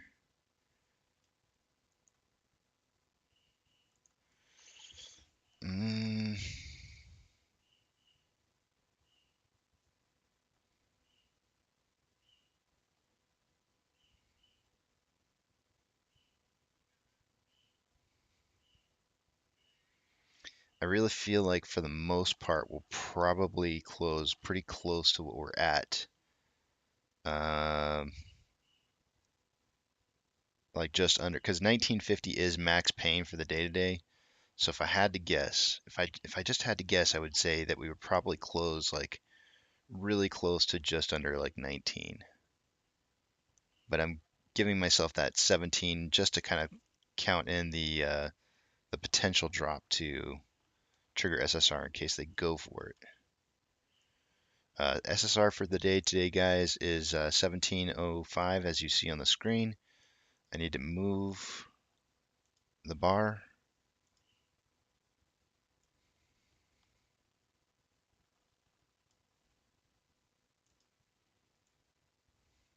Synthetic price failures still the same, 1687 for 19.5% down. The 20% mark down from the top that we had last is 1676, and 1645. Anything less than 1645 would be paper hands.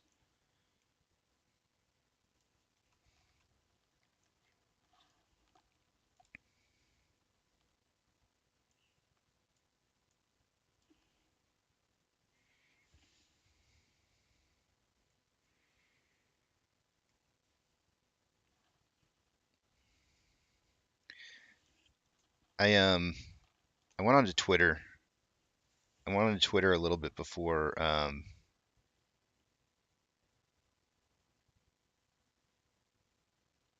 before I came on here, and I saw, I'm not gonna say who, but I saw somebody post a picture of them and their kid, and I'll tell you what, guys, it's pictures like that that really make me want to continue to keep doing what I'm doing. When I see things like that, it really makes me want to continue to have this fight. It really does.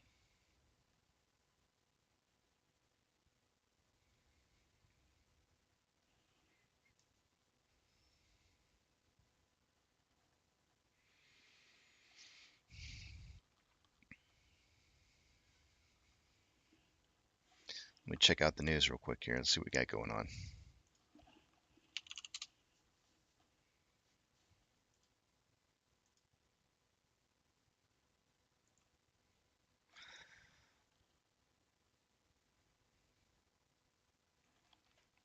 This is by the Business Journal. It says AMC other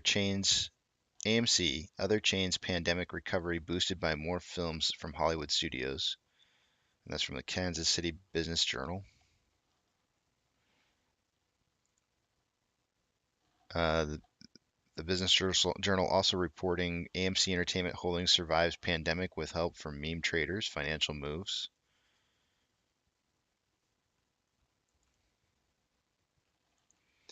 For those who didn't see what I think it was either Monty or Dunk, I can't remember. I think Monty might have said it earlier. AMC Aaron saying he's donating 1 million in stock to various charities.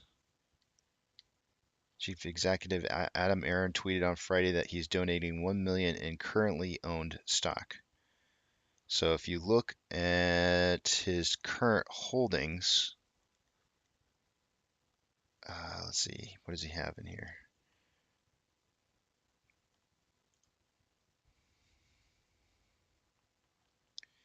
He has 205,000 shares.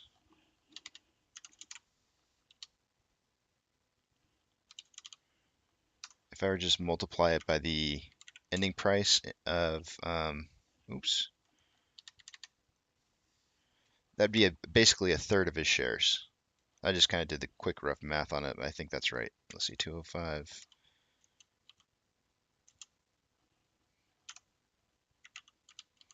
At yesterday's closing price. Why am I doing this wrong?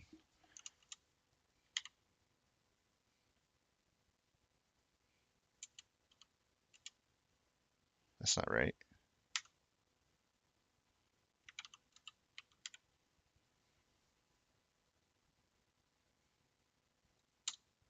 Yeah, that's right. Subtract out 1 million. Yeah, it's about 1/3 of the total remaining shares that he has right now. So let's see. It'd be like 6,800 shares, roughly.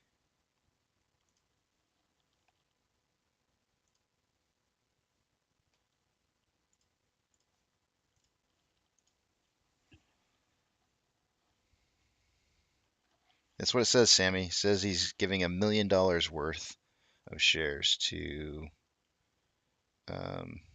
charity.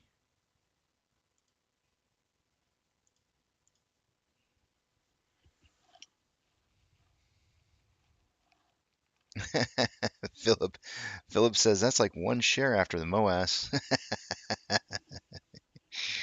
I certainly hope so. I certainly hope so. I'm not laughing like that's impossible. I'm just laughing because I like that idea. It sounds good to me. Let's go for it. I'm down. I learned some hip words. Bet. I guess that's a new one now. Bet. I think I'm using it in the right context, hopefully, because I'm not really sure. But let's get this morning market started, guys. I'll see you guys on the other side of the lunch.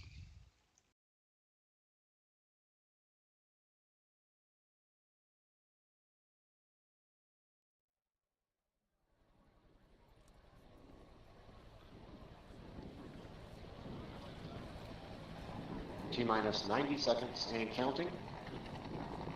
All systems are go. We're about 90 seconds from the launch of Space Shuttle Discovery.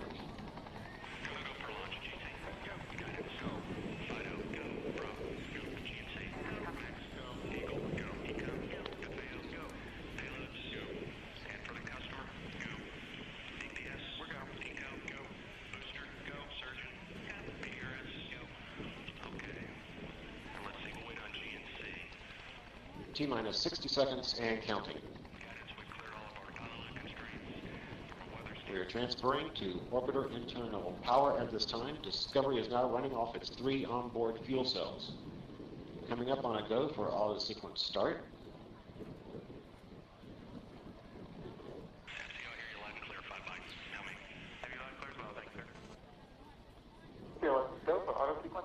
And we have a go for auto sequence start. Discovery's onboard computers have primary control of all the vehicle's critical functions. T-minus 17 seconds and counting. 15, 12, 11, 10, 9, 8, 7, 6,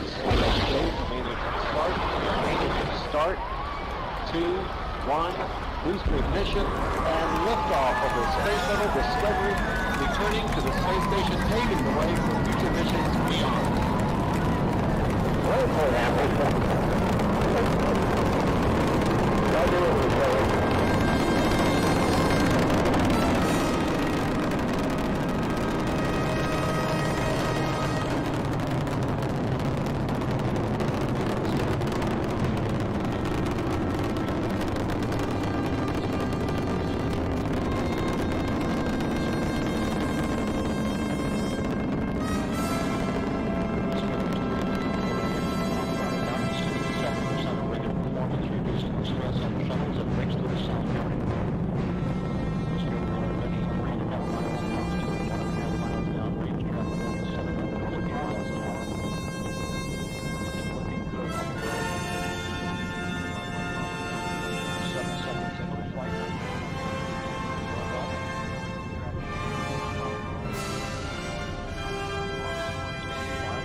Rocket booster separation confirmed. Guidance now converging.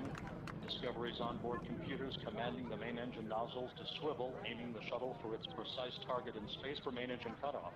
Should have a good forward leg now and S10. Okay, you sound good.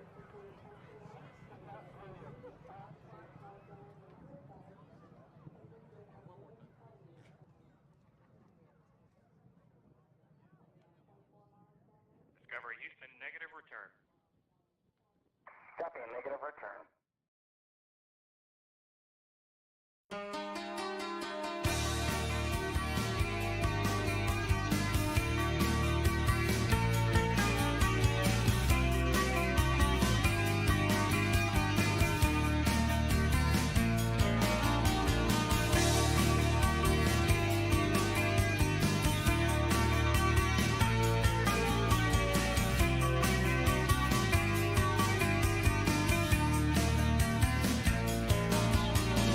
I don't care if Monday's blue, Tuesday's grey and Wednesday too.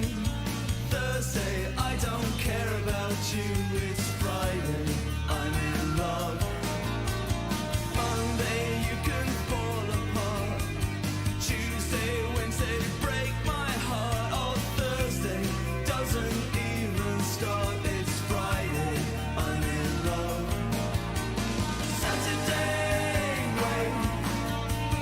Sunday always comes too late. Friday never hesitate. I don't care if Monday's black. Tuesday, Wednesday, hard to tell. Thursday, never looking back. It's Friday, I'm in love.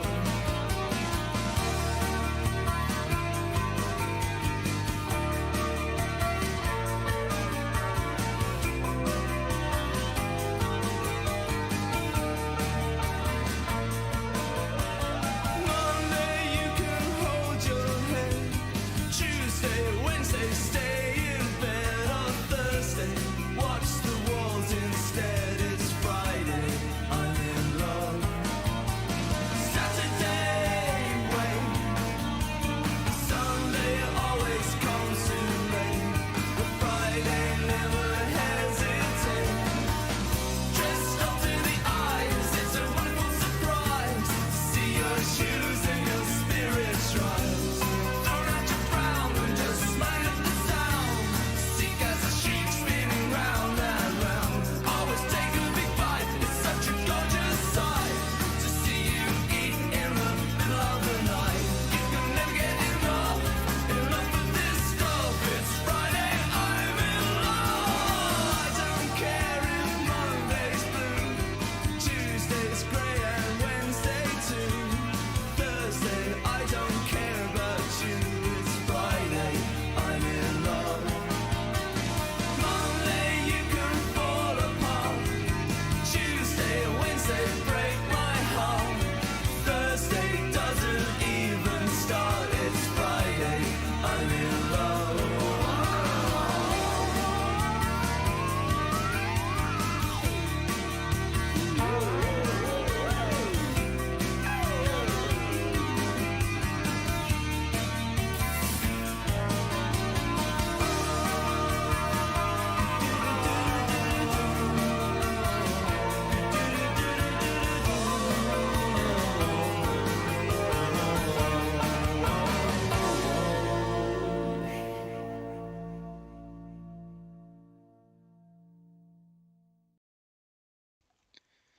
Good morning, you filthy apes. Welcome to AMC and ADD, where we buy, we hold, and we screw the hedgies. Screw the hedgies. Screw them.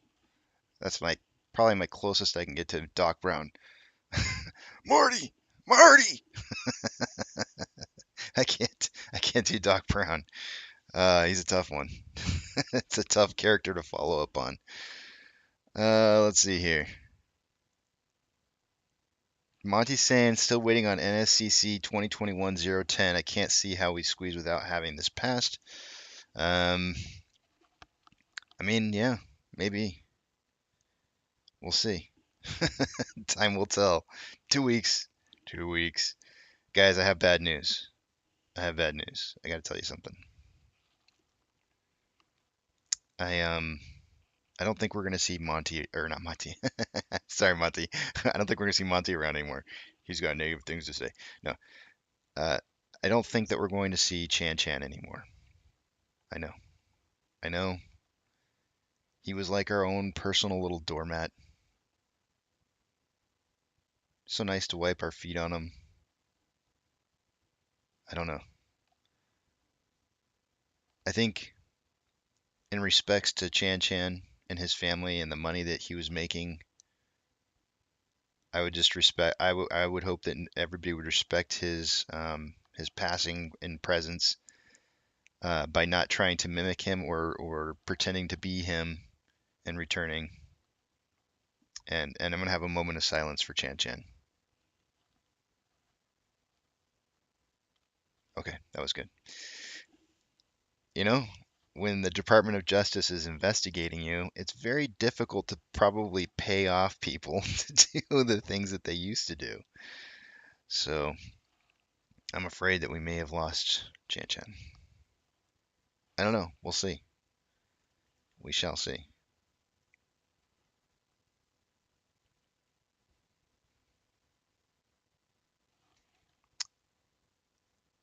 Uh, Tano Chan Chan is our local. He's our local shill. Our local shill who every day was trying to make a hard buck, coming in here and telling us that we had our shares in the wrong place, that AMC wasn't going to go anywhere. He was just trying to make money for himself. People get paid to do that kind of stuff. And yeah, as a rule, I agree. We may have lost Asperino as well. Mr. Gasparino. Maybe that one might be a little bit shorter of a silence than Chan Chan, because I tell you what, I had a personal affection for Chan Chan, seeing him come in here every day and dedicate his time to. Imkan says Chan Chan goes to dead. Yeah, I mean those are his famous words. We'll never forget that. We'll never forget those things. But it is what it is. I don't know. I feel bad for him. I feel bad. I'm sure that was. I mean, that seems like it would be pretty easy money. You know what I mean? Like just going around trash talking stuff. Yeah, that'd be pretty easy money. Unfortunately, he's gonna have to find harder work now. Yep. Well, anyways, Dr. Zeno says Biggums has a brief 5-minute video about the DOJ and Citadel. He thinks it won't amount to shit for the squeeze. He's probably right.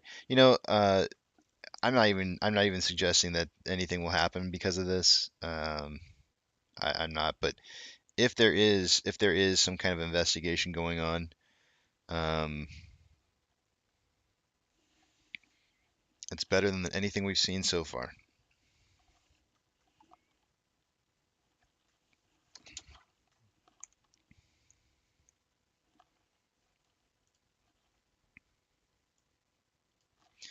I have all of our price predictions for the day today, guys. Sorry, 1 second. Let me just see what this was. 1720 to 2020.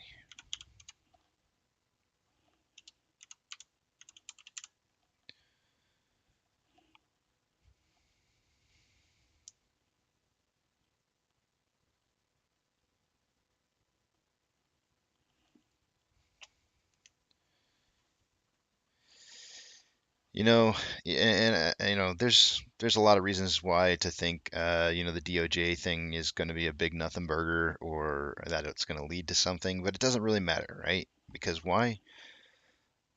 Well, for me, and this doesn't have to be for you, but for me, I'm trading on indicators, and DOJ investigation or not, I got to see the right signals that tell me what I need to see, and I'm not seeing them yet. So it's always just 2 weeks from here on out. 2 weeks.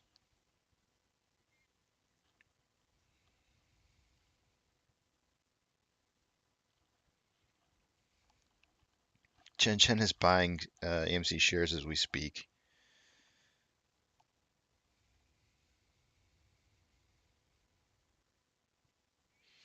I would watch I would watch Bigum's video with you guys, but I have a real uh, I have a real hard time. I don't like seeing apes making money off of apes, but for those apes out there who are trying to make money, I don't want to step in their way either. I'm not, unless of course they're trying to harm the community, or there could be harm from their actions to the community. So those are the only times that I'll step in and say something. But uh, so I don't think stealing other people's content's cool. I'm a musician from my younger years, and there is nothing worse than somebody stealing your content. It just feels dirty. It feels really rotten inside when you're the person who's on the other side of that content that you put together, and somebody's taking it and using it. It just makes you feel kind of crummy. So I'm gonna avoid that.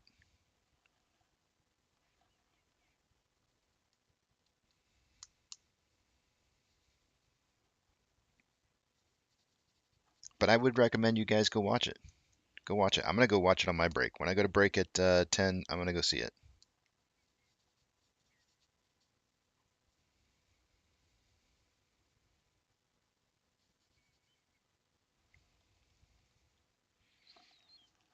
I mean, I could send him a message and see how he feels about it, but I think in general, I think he probably would rather people come and watch it on his channel. So I'll just let it be. There's no sense in. It's not hard for you guys to go watch it on your own time. I think AMC Bigums has like some of the best content right now, hands down. Like I legit really really really like his content. I'm a big fan. He's like I feel like I'm a couple steps ahead of maybe some other YouTubers, just a couple, maybe like one or two, and I feel like I think AMC Bigums is like 10 steps ahead of me. He's like he is way into some of the really deep stuff. You know who else? True Demon. True Demon's got a few steps ahead of me too.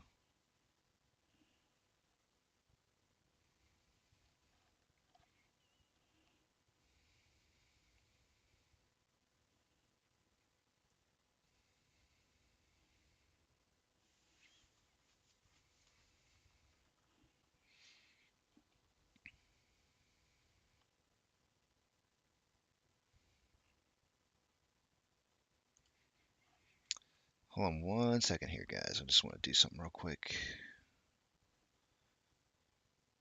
Oh, I was gonna post up Adam Aaron's. Somebody had asked earlier what Adam Aaron his actual tweet was, so I'll put it up here.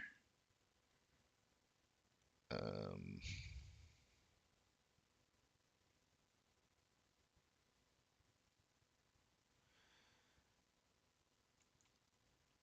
I benefited greatly as retail investors have embraced AMC. That makes it time for me to step up and personally give back.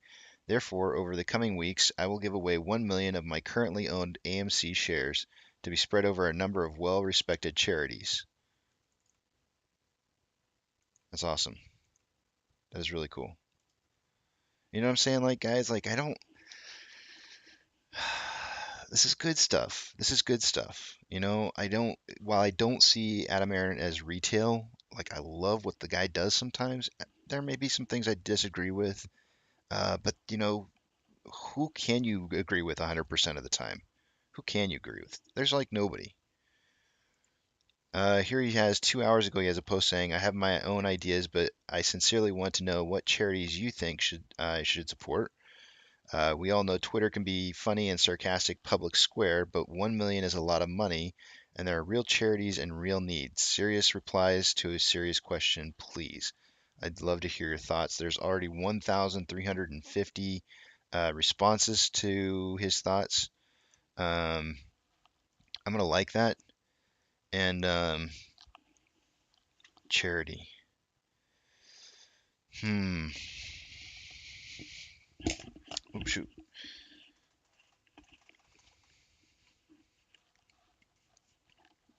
I know a charity. I know a charity. Ugh, I'm gonna get emotional. I got moisture in my eyes. I have a charity that I think I'd want to hit on this one. So let me look it up.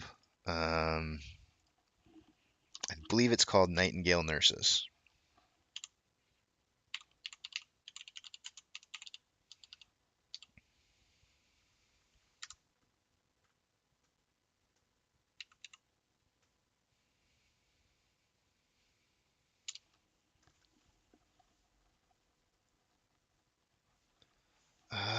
That does not look like what it's called. I'm gonna have to find. I'm gonna have to find the name of. And the reason that I'm gonna support this one is because my dad was actually, before he passed away, was helping a nurse who was trying to put together this program called Nightingale. Uh, it wasn't Nightingale Nurses. I've got it wrong, but I'm gonna figure out what it is. And he helped he helped them put together a nonprofit organization just before he passed away. And basically, what they do is they go around to other countries and they help people in other countries with nursing supplies and staff, all that kind of good stuff. So I'm gonna come back to this. I'm gonna find out what that I'm gonna find out what that is, and I'm gonna write it up in there. You guys can do your own.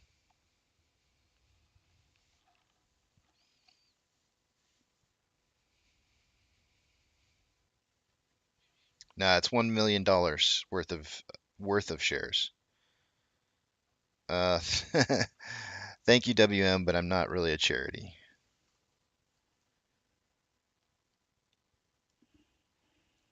Monty says 2.9 million in volume. We're trading sideways again. That's kind of what I viewed, Monty, in my price prediction for the morning. I figured like 19 is probably where we're kind of somewhere around 19 or maybe just below 19 is what we'll probably end the day at. So that's why I hedged just in case they go for that SSR. I went 17.20 for that reason.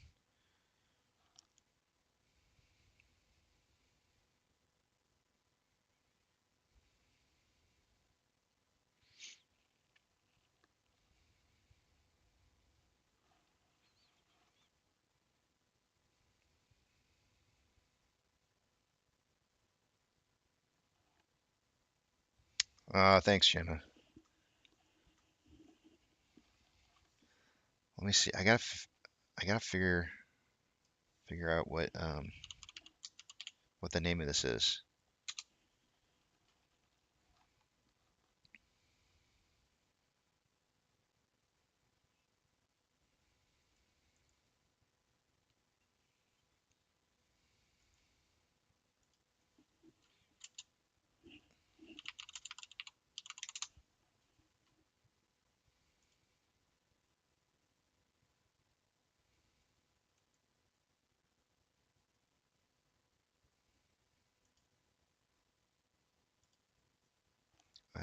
I may have found it.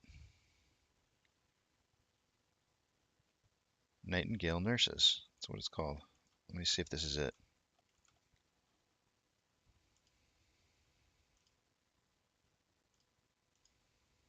Oh, yes, this is it. I found it.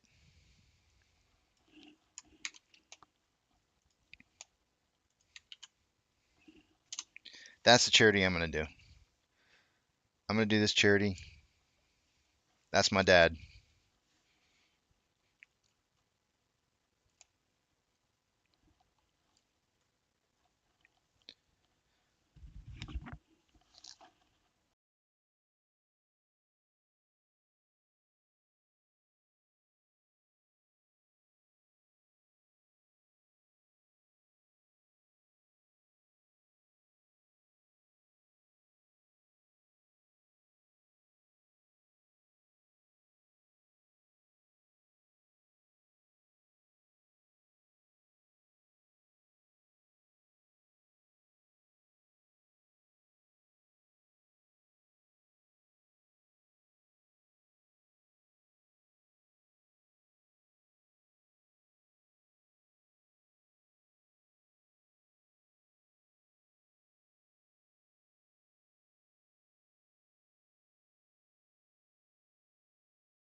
You know, they say it gets easier over time.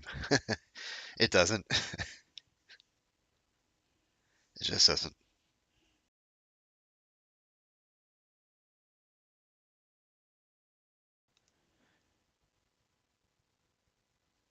Okay.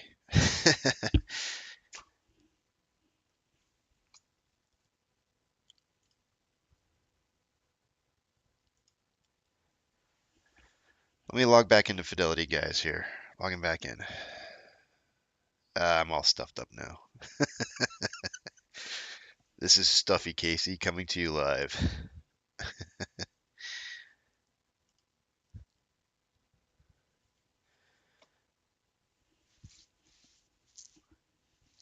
I hate beards. Did I ever tell you guys I hate beards before? Stupid beards.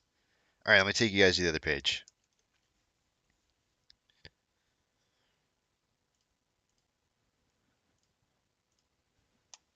Let's take a deep dive here into what's going on.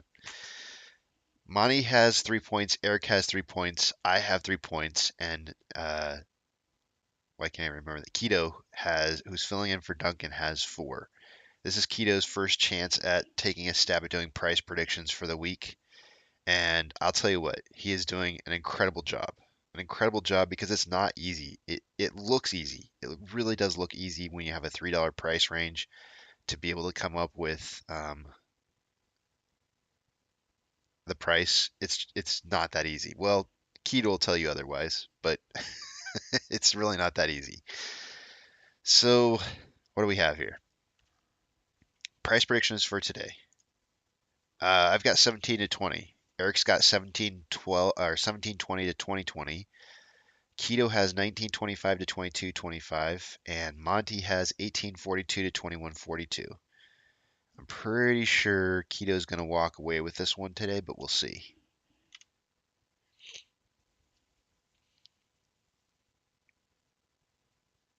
Remember, the average price of our predictions is what will be the tiebreaker. So whoever has the average price closest to the closing price will be the winner. Short exempt volume for the day today was a little bit, I think it was a little bit down from yesterday. I don't remember exactly off the top of my head, but 121.4 utilization at 100%, and the day over day price was a decrease of 3.71 yesterday. Everybody's like, why is Casey sick? He's all stuffed up. Does he have COVID? Off exchange. 54.17 and 12.87 was our numbers from yesterday.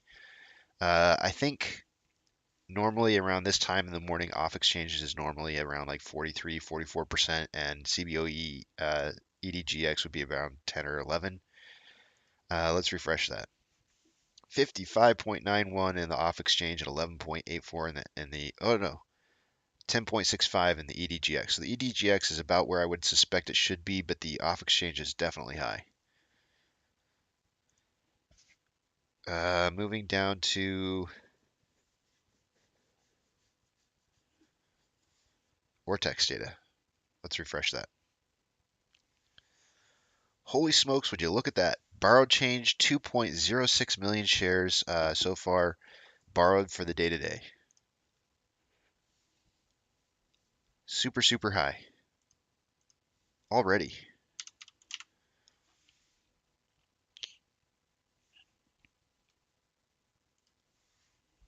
That's going to raise the estimated short share interest of the free float to 21.15%. Remember, guys, I can't read what you're writing right now. I have no idea what you guys are saying until I get my picture back up on the screen. I know it's on the screen right now for you guys, but I mean on the front page. Let's see here. Yeah, utilization is still at 100%. We're on day 9 now. 9th day in a row. Moving up to the top right-hand side of the screen, we have institutional share ownership, 188.641 this morning. Let's refresh it and see if it's changed. 188.641 still being the number. It's just ever so slightly from our max high that was set on the 15th. I think it was the 15th. Maybe it was the 16th. Yeah, 15th. 188.7 is our high. We're at 188.6. Max Payne today, we're finishing out the week at 19.5% for, I said 19.5%, 19.5 strike price for the week. So we started off the week, I think, at 19, all the way up until Thursday, where it increased to 19.5, and then today it's 19.5. Let's take a look at options.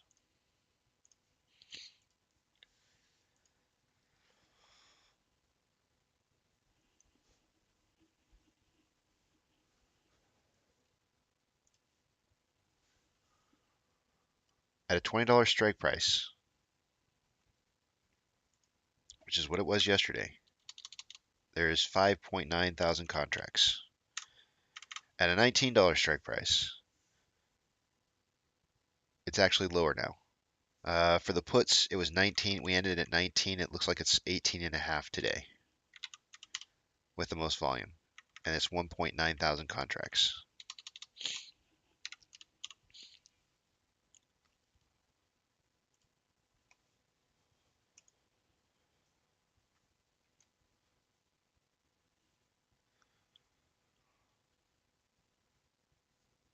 Let's take a look at Ortex.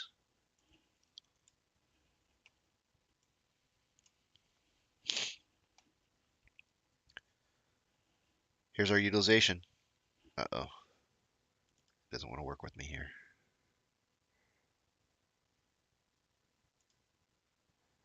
There's our 9 days of utilization being really, really super high. The security threshold, the security lending volume hasn't spiked again. It's actually kind of gone down a little bit. But that utilization is still at 100% there. Here's our on loan kind of going down a little bit day over day. We went from 116.5 to 115.9, so like 600,000 shares less on loan. But for some reason, our on loan average age per day just went sideways. That kind of tells me that maybe there's most of our short interest. What it kind of leads me to believe is that most of our short interest is newish type loans, although it does say that the average age is 70.37, which is really, really high. I mean, that makes it seem like just basically like everything that's on loan is about the same. It's well distributed. How's that? That's probably the best way to say it. Over time. Ortex short interest to the free float. Zoom in on this just a tad here. Also taking just a little bit of a dip there. Not bad though.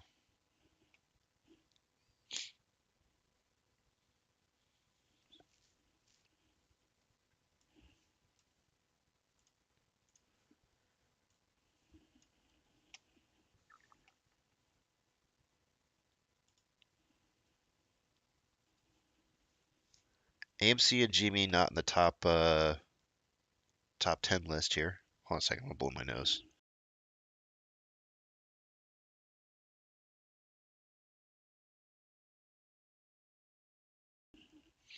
That's better. AMC in 19th for volume on trades with a 71% buy to 29% sell ratio, which is really good. I like that. Those are good numbers. GME unfortunately not on the list. Yep, low volume for GME as far as trades go. It's not terrible. It's not a bad thing. It just means that they just don't have a whole lot of synthetic volume trading around.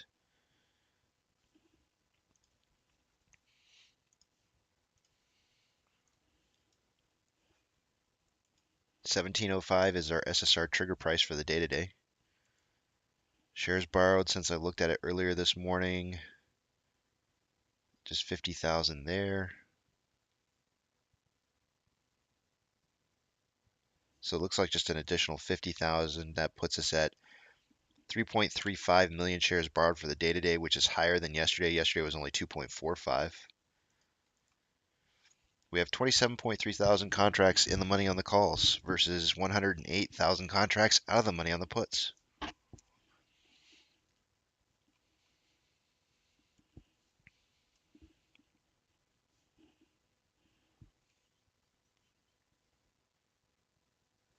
The VIX is down 1 point. Actually, let me come back to this.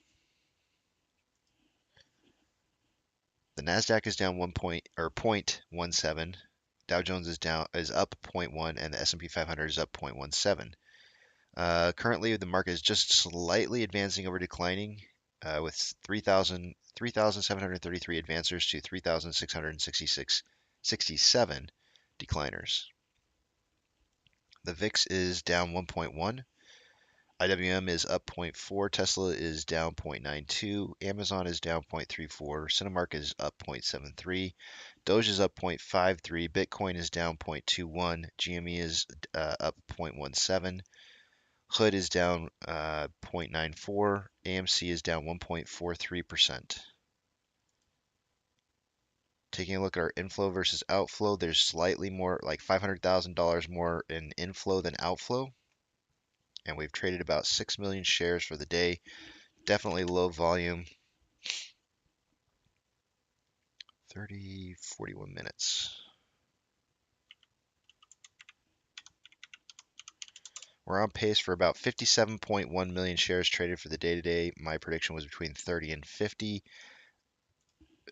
My suggestion would be is that we're probably going to see some volume spike in the end of the day today. Otherwise, we'll be closing out the day with much less volume.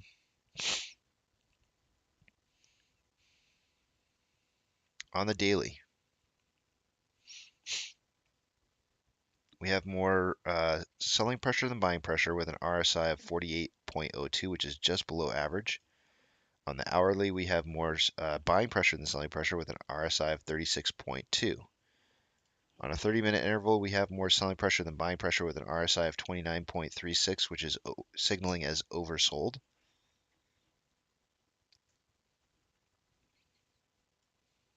Why doesn't it look like that, though? It's kind of weird. On a 5-minute interval, there's more more selling pressure than buying pressure with an RSI of 35.43.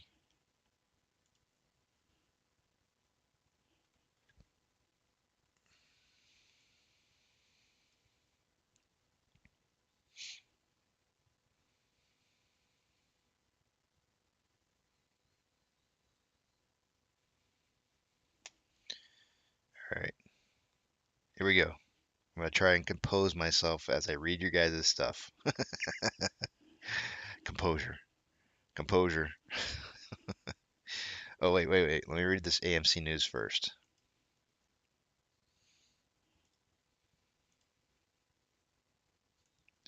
What are the whales doing with AMC Entertainment?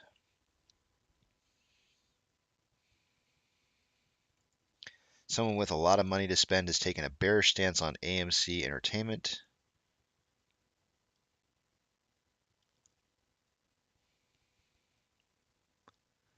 Out of all the special options we uncovered, 9 are puts for a total amount of 1.6 million, and 8 are calls for a total amount of 430,000. Target price between 18 and 32.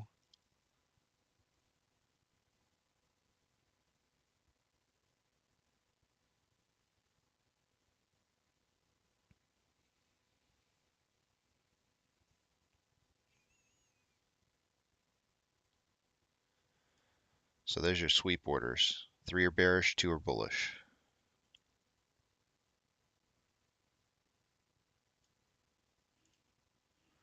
All right, here we go. Let's see what you guys are saying.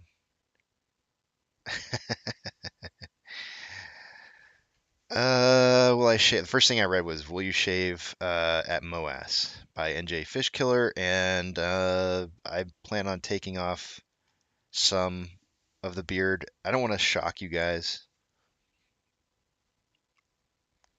I don't want to shock you with like a just straight shave off, and you guys go like, "Who the hell is this guy?" So, in fact, I've actually had people here watching the channel who've said things like, you look way better with your beard," because they went back and watched some of the old videos when I didn't have it. Because I think I started growing the beard out right around like maybe like late August, maybe September.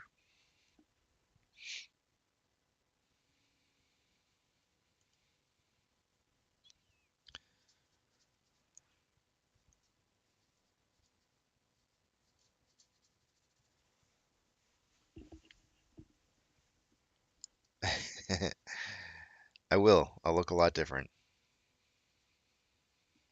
Does the order book look a little strange right now? Let me take a look at it. Actually, why don't we take a look at it together? We do have that list of market maker signals over on the left-hand side over there now, so you guys can kind of take a look at those.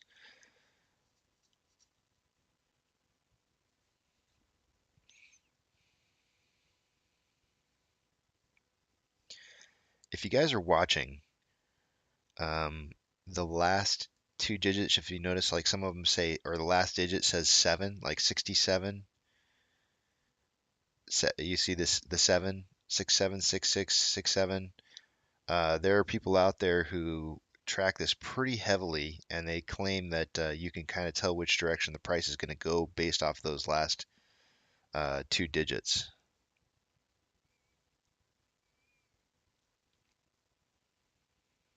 So you have 66s, 67s.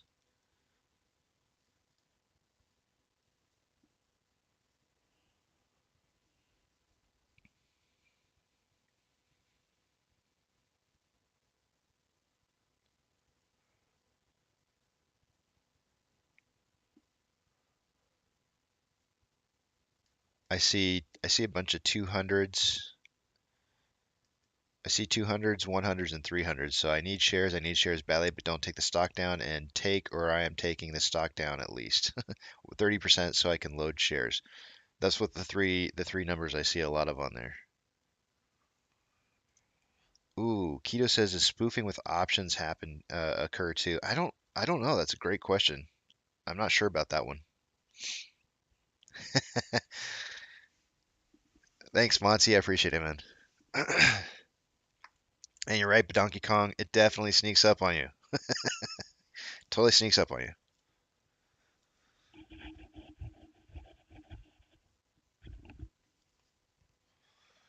Composure. James, sorry, buddy, but we don't allow that here. I'm going to just silence.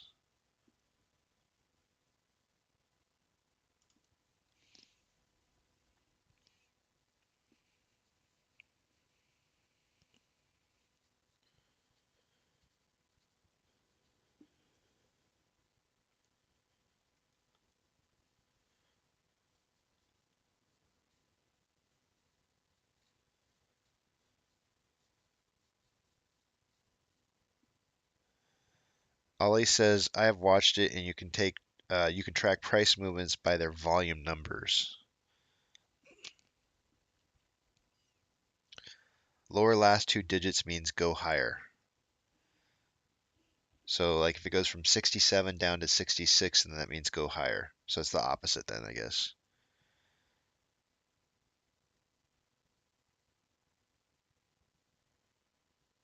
Okay, so if we see the numbers going from like 77 down to 67, then I would assume that means go lower. Or I should say, I think it was 67 down to 66. That's what I mean.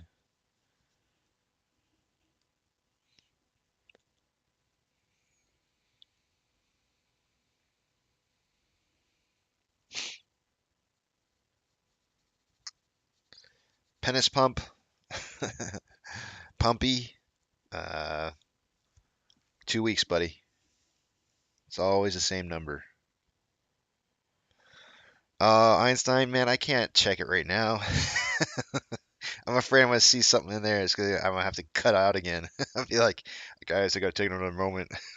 What am I gonna see here? I don't know if I'm gonna see this. I'm not ready for it. Okay, I got notifications. I don't know if I want to see these.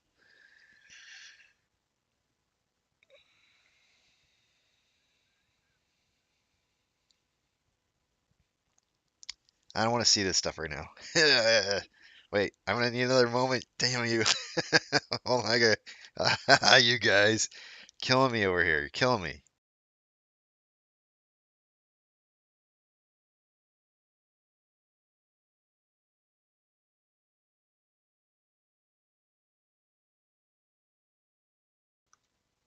Okay, that was quick. That was quick.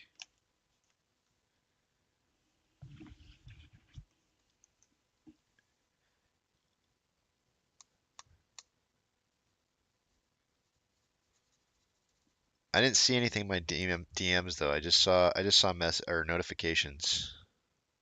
Oh, here we go. Never mind, I see it now.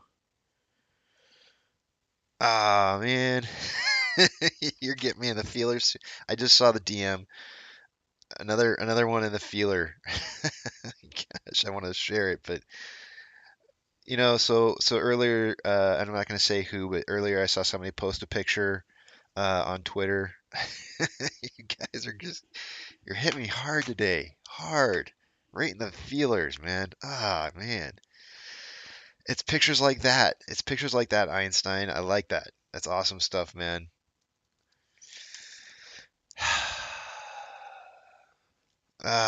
You guys are getting me in the feelers big time. Yes, I support you.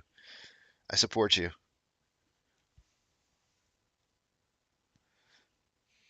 Ah, gosh darn it. Why you guys gotta do this to me today? I'm on a vulnerable state here.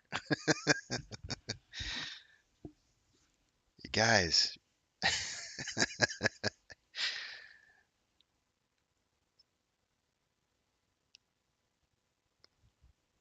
What a great community. That's all I gotta say.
Uh, Keto's gone with his predictions. He's not gone. He is not gone. Otto, do not count Keto out. Okay. Einstein says I can share it.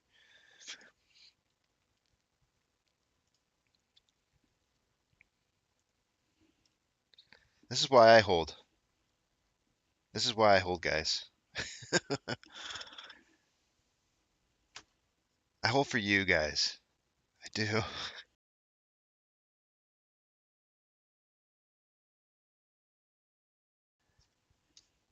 Totally getting me.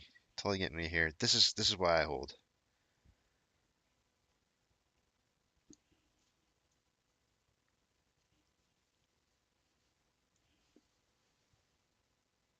I know you people are real people.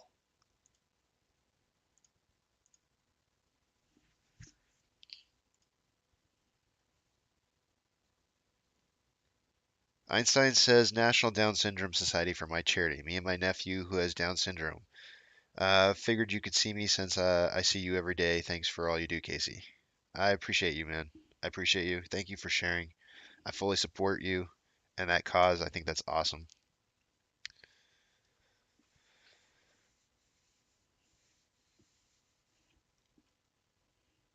I just, I'm having a day. I'm having a day.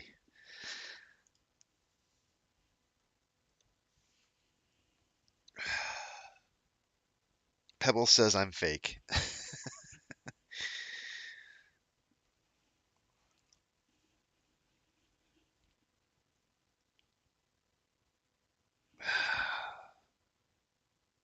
It's so good to be a part of good community. It really is. It's great. I love it.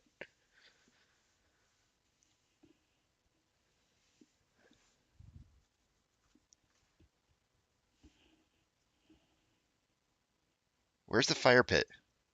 Where's the fire pit? Who's playing Kumbaya? I mean, seriously.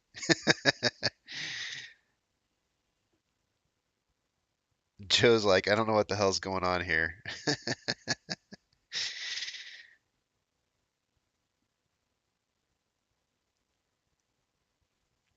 Hester votes no to good community. You know what we think about Hester?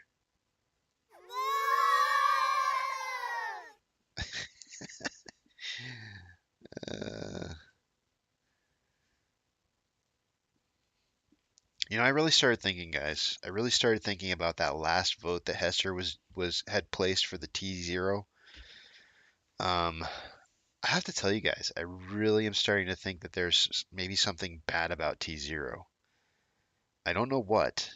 I don't know what, but it's so weird to me that all of a sudden, like, she's no, no, no, no, and then all of a sudden yes on one of them, and it just makes me go like, something's wrong, something stinks. I don't like it. I don't think she's on our side. I would have felt better. I would have felt better if she had voted yes, and then somebody else had voted no, like they were kind of changing it up. I don't know. A T0, I've been for T0 for a long time. I think it's great. I think we should be able to have T0. It seems like the right thing, but now I'm starting to wonder if we need to read more into depth in what's going on there.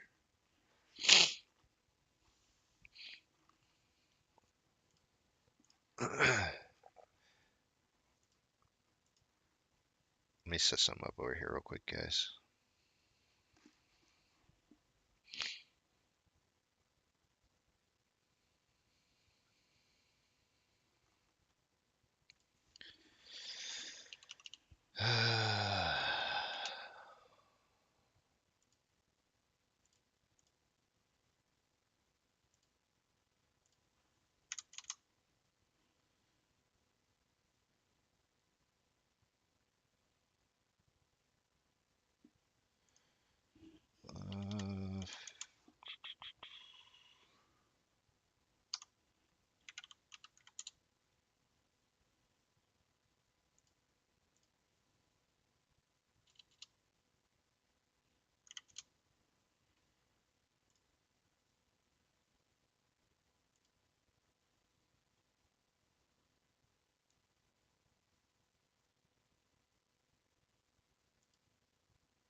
Is my camera on or off?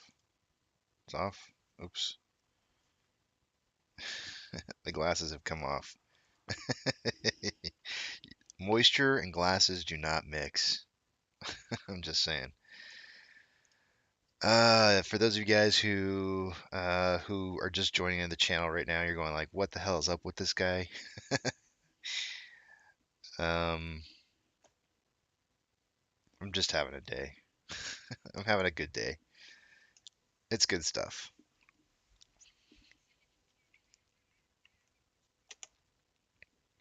I know, right, Einstein? Like my sinuses are totally acting up here. Stupid allergies. Stupid, stupid. No, I'm not. This is not crying, James. This is not crying. This is allergies. By far. You should see what Cedar's like around here in Texas.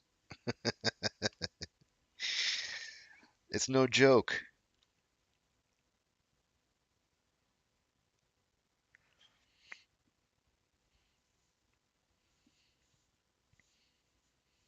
Bjork says it's because they will own these and build these 10 platforms from the bottom. They will control them and it won't matter to them. Hester's vote is a clear tell.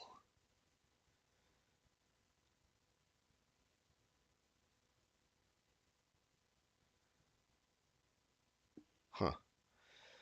Well, let's take a look at what's going on here, guys. Let's see, it's 9:30.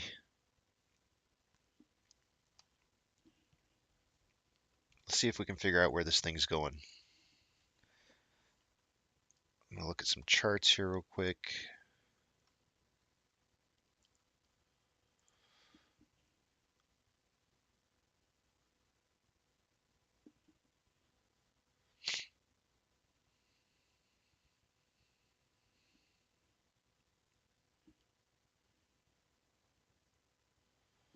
Did you guys like that chart that I showed you yesterday where it had like a bunch of different patterns?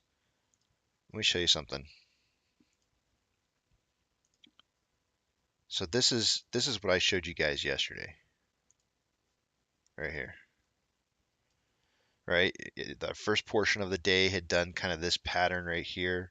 And then I said, but it looks like we were moving into maybe like this pattern on a smaller scale and then possibly moving into something like this for the end of the day and then closing out the price close to the same.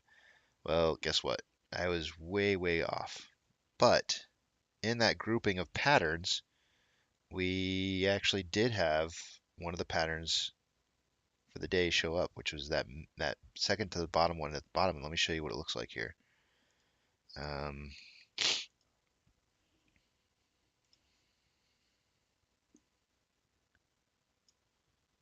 So it looked like this. That pattern showed up, but it's not exactly. Oh, you can actually tell that he pieced together two different ones too. So yeah, so it looks like two different pieces of a pattern. So he did the same thing that I suggested. He had one portion of the pattern here, and then the secondary portion of the pattern here. So it was two different patterns, kind of like what I said, making up the day, which was very interesting to see. Let me show you what the patterns are looking like for today, though.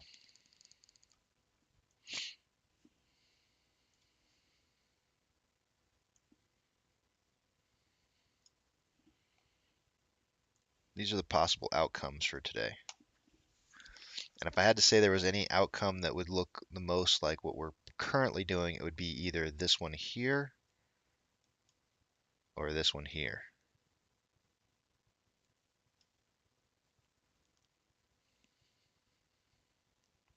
Not so much this one, because this one's got a lot of volatility going both up and down, and I don't really see that in where we're heading right now. If it was this pattern right here, then I would suggest that this price movement should have gone back up, maybe even higher than what we started out with for the day. So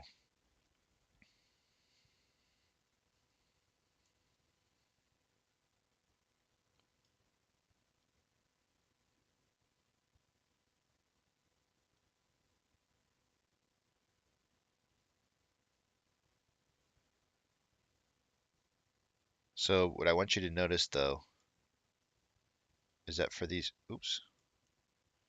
patterns here, if this is today, it ends up closing roughly around where it opens at. If this is today, it might close a little bit down towards the end of the day today. And I could definitely see them trying to give us like a nice 3-day send out for the weekend with a nice little rundown in the end of the day today. But we'll see what happens. We'll watch this. We'll continue to watch this because if I had to guess, this is probably more like the top one than the bottom one, because this bottom one again has this kind of like W, like slanted W going downwards, and I don't see that. Like we started with it could have had that if we again had moved up here and stayed lower than averaged and then moved down, but we didn't do that. It seems more like we've got this kind of thing going on where it's like a little V at the beginning and then a falling in price, just kind of consistently throughout the day, and then like a late day run.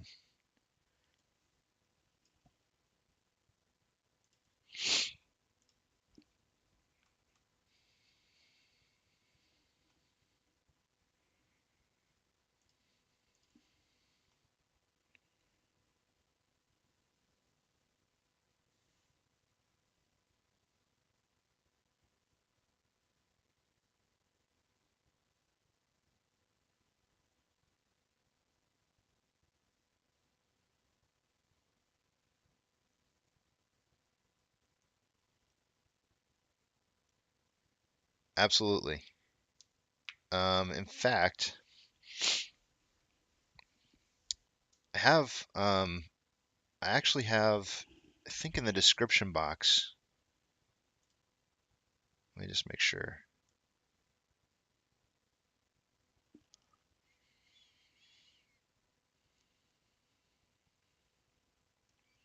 Yeah, in the description box there, I have something about what is an SPF and how will they help to identify the backside of the MOASS. And so that in that link to that video, you can go to the description box and look for the timestamp. So I've already I've done a presentation in the past. Now I got some general feedback from my moderators about that, and I need to redo it. I need to go back in and I need to redo it. I need to kind of clean it up, polish it up, and redo it, and just do like a standalone video of these are some indicators that you can look for to help you identify when you're heading towards the backside of the MOASS. Um, so I'll redo that. We're not there yet. Don't panic just yet, but I will get it done. I'll get it done, and I'll put it out there so that you guys can reference that whenever you need to, and I'll try to keep it within like a 12-minute time frame so that it's something you guys can reference and see. Part of one of the things that I wanted to do with AP was that run through the GME squeeze, like a 12-minute run through of what it was like to live through. I think it was like a week or two of living through what it would have been like in 12 minutes going through GME. And it was called Back to the Future GME with GME or something like that.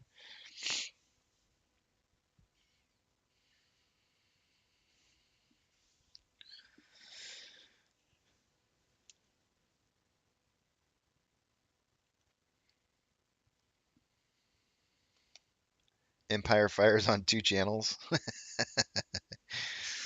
He's double fisting this. He's got two channels. He's got two fists going at one time. He can't take and he's got information coming in from everywhere. He's absolutely trying to inform himself the best as possible. Ain't no problem with that. I do not blame you.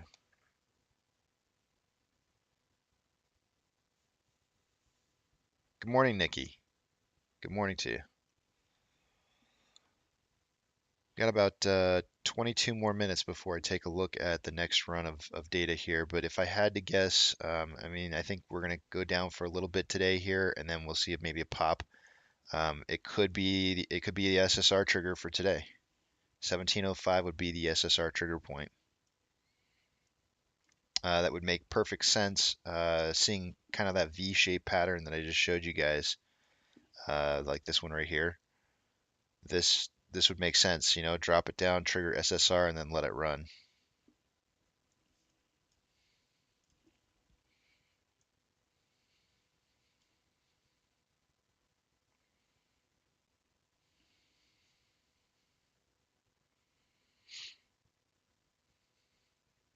Empire Fire's been around for a long time. He's part of the community.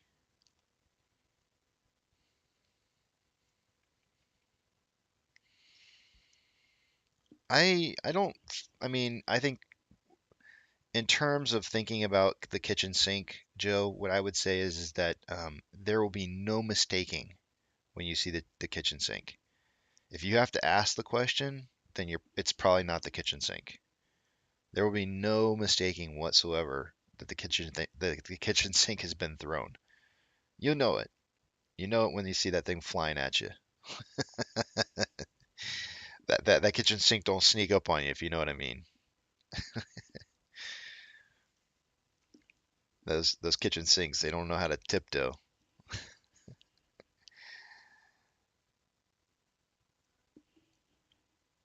It's all part of the game, guys. It's all part of the game. These synthetic price failures are exactly what they try to do to get us to try and sell our positions. And you just have to remember that this kind of stuff cost them money. They're absolutely spending big bucks to get this to happen.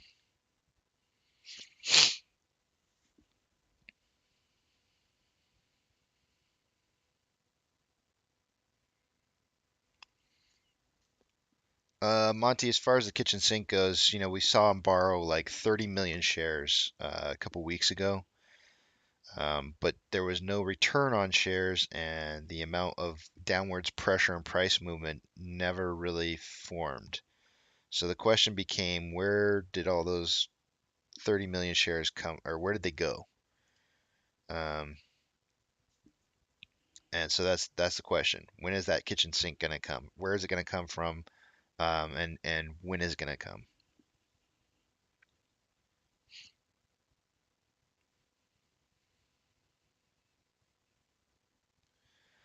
Yeah, Keto. So synthetic price failure. I'm going to link you an article. This is a great article found by one of the viewers, Michael.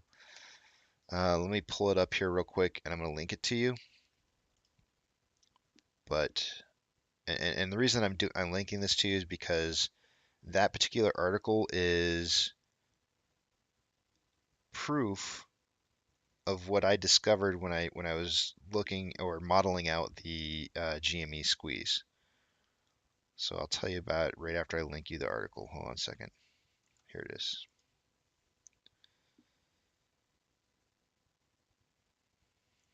So this article that I'm linking to you right now, it's actually a copy and paste, and the reason for that is that the actual article, and if you wanted to, you could actually look the article by just copying maybe a paragraph and then or some portion of it and looking up the article yourself. It is a real article, but I had to copy and paste it because there are links inside the article that are kind of sketchy links. So if you do go to the website to actually view the article, do not click on the links in that article. They could lead you to potentially bad websites. However, this article was written in 2014. It was written in 2014, and it was written by a gentleman by the name of, I forgot it already, Jerry Klein. And I'm just going to read you this one particular section in it where it says the confirmation to what I found after I had done the modeling on GME squeeze. Actually, I'll tell you what I found on the GME squeeze first. When I did the modeling on GME squeeze, what I noticed is that there were these specific points in time where you would suddenly see the price drop 20, 40, well, it was 20, 35, and 60. But I went ahead and just said, because there was also kind of a turnaround point around 40. And I said, just to keep it easy in my mind to remember, I'm just going to remember 20, 40, 60. So synthetic price failures is where they drop the price at least 20%. Well, it could be 19 and a half, but 20 is pretty much the average number. They drop it 20% and they try to fish for paper hands, right? They're looking for people to sell their shares on a 20% drop. And they'll do it in like a day or two. It might take a day or two for them to drop it, but they'll drop it that much in a single day or two. The bigger drops, the 40% drops, are the ones that they do when they actually find paper hands. So as they're dropping the price, they get people to sell shares, and they use that as ammunition to continue to drop it further and further and further. And so you get these. So my suggestion is that anything above 21.5% drop from a previous high that means that they probably found some paper hands in there. Whether it's institutions or retail, there's no telling who it is. But that means somebody has definitely sold off some shares because it then becomes profitable for them to push it further to that 35% mark. And so then they get it to 35% mark, you'll typically see a turnaround point at that point where they'll let the price release and the price will rise back up again. So they're just kind of momentary dips in time. Now the 35% drops usually take a little bit longer than the 20% drops. They don't just happen like in a day or two, but they do happen. And so I found these gaps. And I was like, wait a minute, these are pretty regular. Like they happen. It's when you model out on a minute basis on GME's squeeze back in last January, not this last January, but the one before last 2021. You see those gaps and you go like, wow, there's something going on here. These algorithms have some very specific values at where they like to try to drop the price to, and then they release and let the price go to whatever, and then they attempt to drive it back down again. So it's just this back and forth game on where they're just trying to get people to sell their shares. So after having found this and having done the stream for quite a while and talking to people, somebody in the community found this article, sent it to me, and said, hey, look, You should read this. And keep in mind that this article was written in 2014. Everything that's talked about in this article, we are going through. We are experiencing firsthand. Every single thing in it. And I'm going to read you the paragraph that really hit home for me. Massive counterfeiting can drive the stock price down in a matter of hours on extremely high volume. This is called crashing the stock, and a successful crash is a one-day drop of 20% or a 35% drop in a week. In order to make the crash stick or make it more effective, it is done concurrently with all or most of the following: media assaults,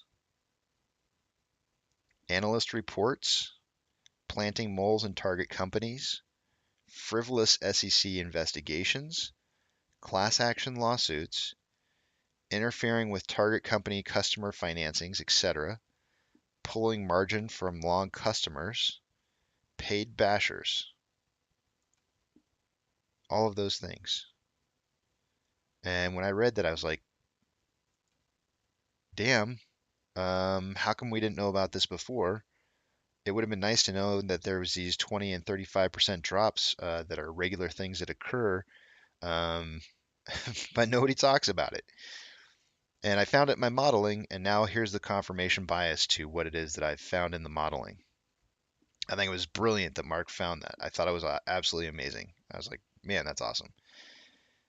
But here's what it tells me. It confirms to me that the algorithmic trading has been going on so regularly for so long that nothing has changed, because that was written in 2014. And what I witnessed in the modeling of GME is it's still happening on the same numbers.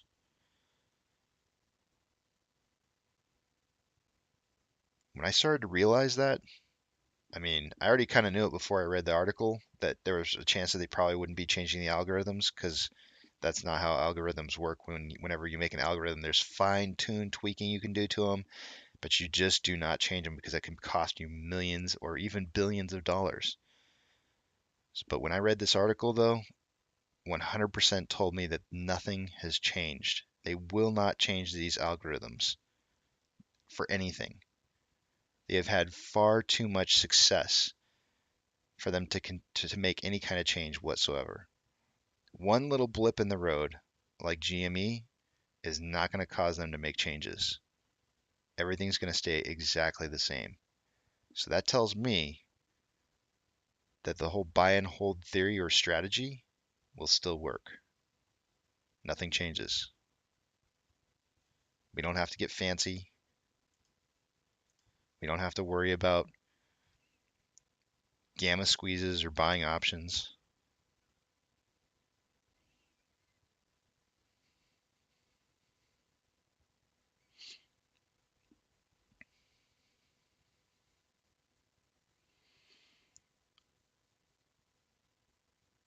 I would say money making tone is saying, how do we know when we you're going down a dangerous road, money. You're going down a dangerous road because I know what you're thinking. You're thinking, how can I profit off this? And let me tell you why I'm telling you I know what you're thinking, because I thought the same thing. I thought the exact same thing. How could I make money off this? This is actually the entire reason that I had the things that I had to say in Twitter yesterday. You have to be very, very careful and understand what I'm about to tell you. If you try to profit off of this knowledge on this play, you will get left behind. You will get left behind. So keep that very close in your mind and thinking about how do we know when this is going to happen. So I don't know when, I can't tell you when it's going to happen. All I can tell you is that a synthetic price failure is a possibility anytime you have new highs reached. I don't remember what day we reset that. Oh no, yes I do. Hold on a second. What day did we hit?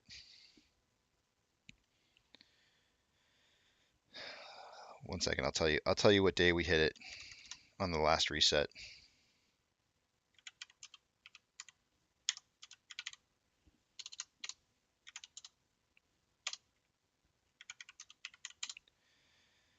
$16.84.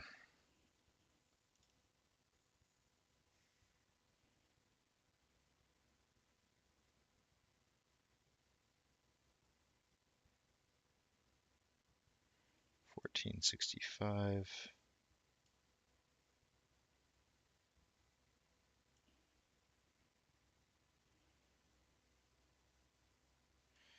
Okay, so here was our last low at 14.65. When we hit 16.84, which was right about here, when we hit this value right here, SPF was reset, meaning that once they had gone up from 15% from 14.65, the possibilities or the likelihood of seeing another SPF failure, or that's like saying the same word, seeing another SPF, because that is a synthetic price failure, the chances of seeing that happen are high once you see a 15% return off of whatever your previous low was. So in this particular case here, it became very strong possibility to see it again. We made it all the way up to 2096, and here's your synthetic price failure starting to occur again. Now, it's not an actual synthetic price failure unless it hits 19.5% down from whatever our previous high is. So we're tracking off of $20.96 right now. So in order to hit an SPF, it's got to hit at least 19.5% down, which is going to be $16.87. That's going to be the magic number. The first one. The second one's 20% down, which is $16.76. And then paper hands occurred at anything below $16.45 or lower. Today, the dotted red line that's your SSR trip. So anytime you start seeing SSR lining up really closely with a synthetic price failure, you can almost guess that it's going to happen. You can almost bank on it. Because it's not difficult to suppress price flow in a single day and drop down the price with enough shares.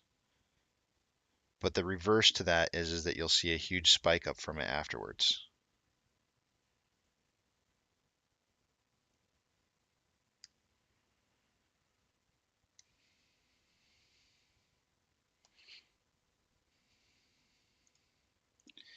But you guys have to be really, really careful with this kind of information because, like I said, if you try to get fancy with this, you're going to get left behind.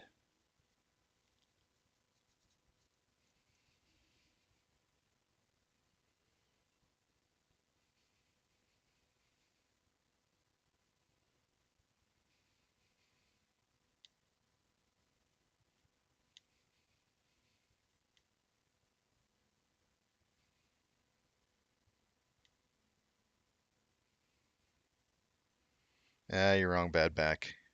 It didn't happen already.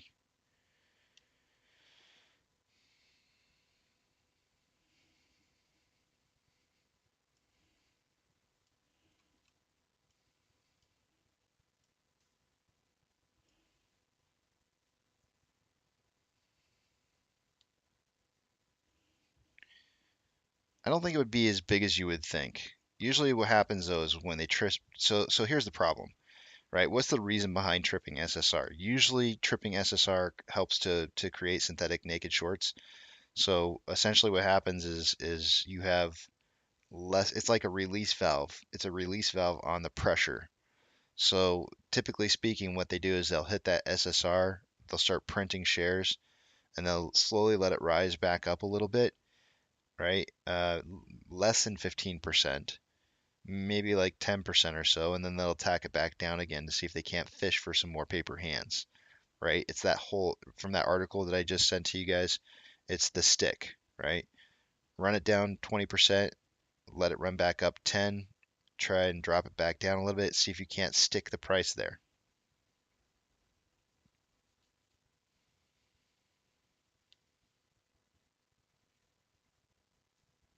Just remember, guys, you have the ability to be able to control whose comments you see in here and whose you don't.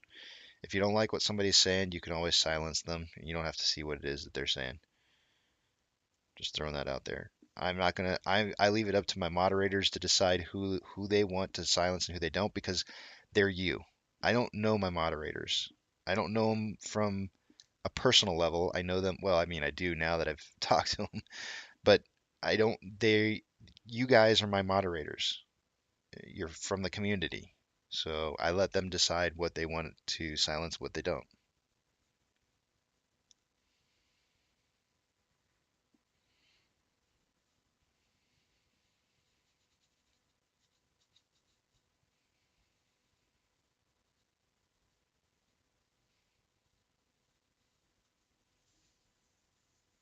I don't think so, Alex.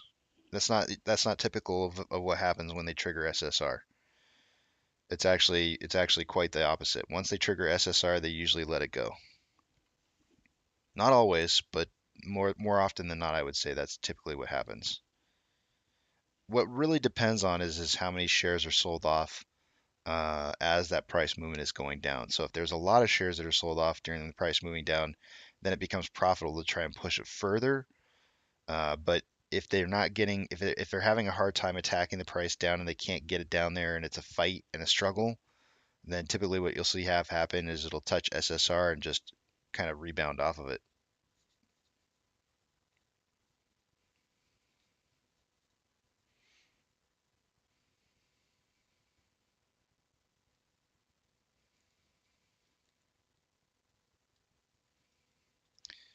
ABC says they borrowed 150 more.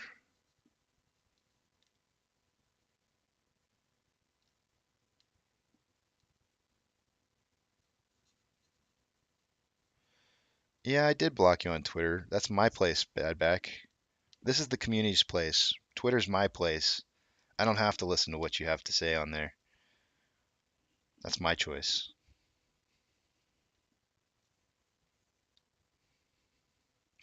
Amigo says, do you know anything about the Garch family model? I do not.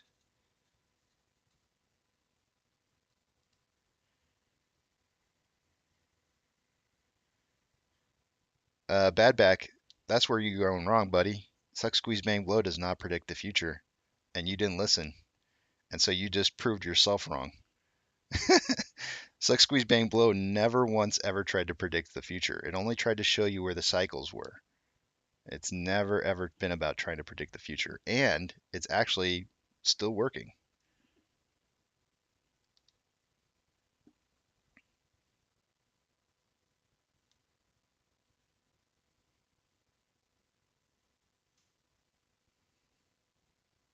Well, you don't listen. You don't listen, Badback. And you always try to make claims about things that are not real and untrue because you don't read either. You try to link us to articles and say, did you read this? And then when we read it, it says the exact opposite of what your claims are. So you don't listen, you don't read, and you have only negative comments. So I, you know, I don't know what to say.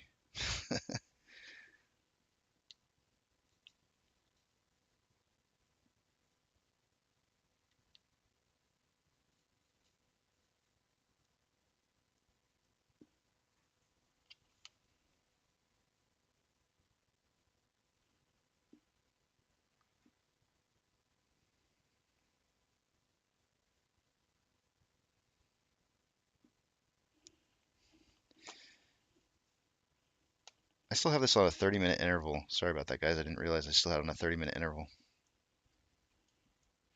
We got 1 minute left here. I'm going to go ahead and start refreshing Fidelity.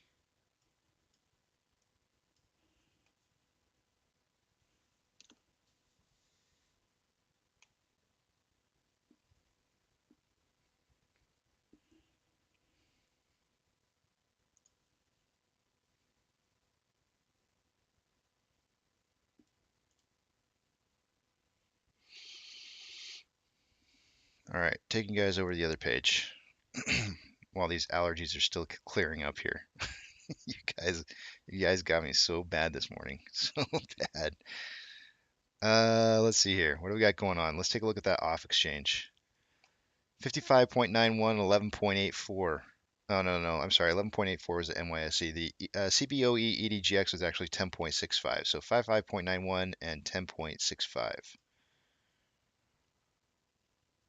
Okay, so the off exchange is a little bit down to 55.05, which is still high though. Normally about 49% would kind of be about the range that we would see in the off exchange by this time in the mornings, and that's so that's definitely high. The CBOE EDGX would probably be around like 11 or 12, so it's a little bit higher than normal. It is underneath the 30-day average by 0.02%, which is very low. Taking a look at Ortex here, an hour ago, 2.05 million shares having been borrowed. I'm sorry, 2.06 an hour ago, and it's now 2.05. That's not going to have really much of an effect on the estimated current short share interest of the free float, which is at 21.14. And taking a look at the options,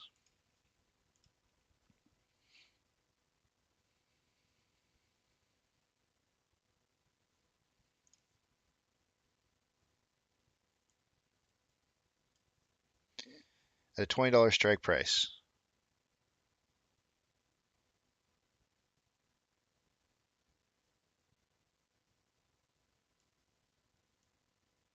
an hour ago there was 5.9 thousand contracts. Now there's 12.5. Puts.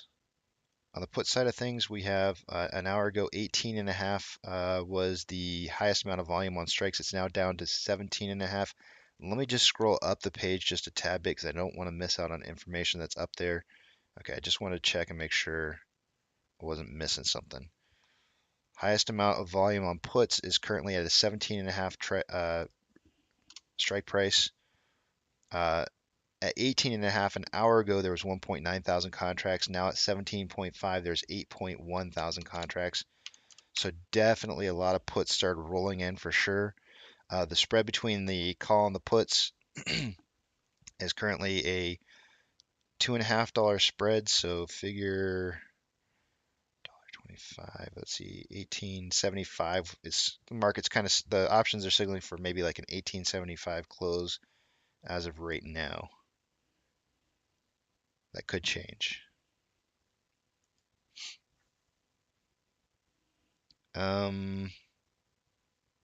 Moving on to the main screen.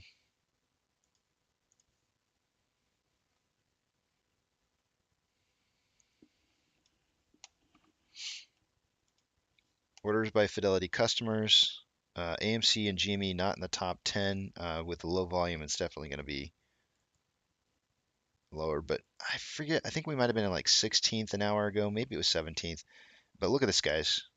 You want to know how retail's not selling? 74% buy ratio to 26% selling. 3-1. GME. Do not see GME on the list. Low volume.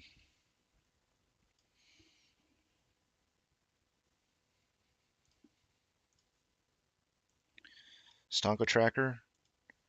1705 is SSR for the day today. We got another 50,000 shares right here and another 100,000 here, just like it was reported earlier by, I believe, ABC. Another 150,000 shares borrowed. Yeah, 150,000 shares. That puts us at 3.5 million shares borrowed for the day today. Yesterday was 2.45, so we're already a million more than yesterday. Shares are starting to become kind of scarce. They keep bouncing them back and forth between the available and the ETFs. 19.1 thousand contracts are in the money on the calls. 97.3 thousand contracts are out of the money on the puts. These are puts. Rodney Dangerfield. I love him.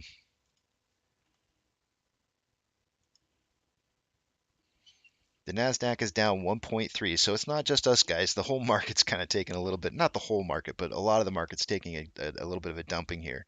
The Nasdaq is down 1.31%. The Dow Jones is down 0.62. S&P 500 is down 0.7. We have more decliners and advancers, but not on fire yet. It's 4,876 decliners to 2,618 advancers.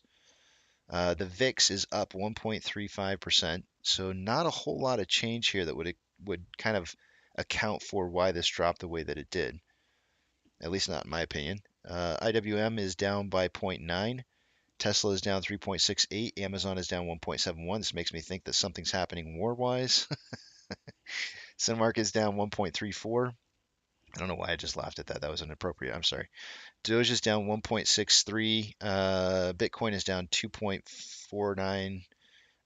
GME is down 3.9. Hood is down 4.31, and AMC is down 5.81. Refreshing our inflow versus outflow. There's two more million in outflow than there is in inflow, with 13.97 million shares having been traded for the day today. Words just slipping out of my mouth. And let's see what kind of pace we're on here.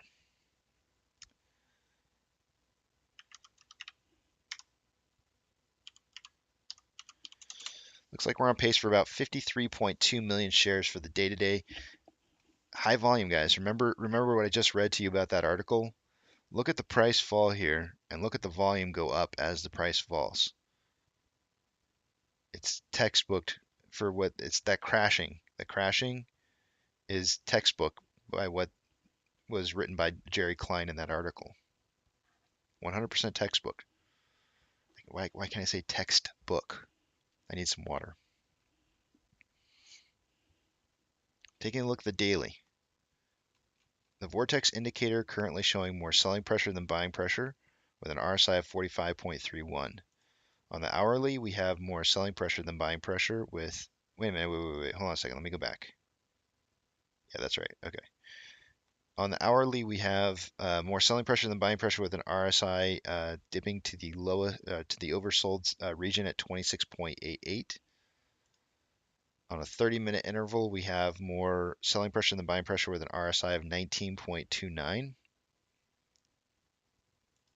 On a 5-minute interval, we have more selling pressure than buying pressure with an RSI at 28.4. So it looks like we have a lot of oversold signals occurring. Still trying to get it down to that SSR trigger.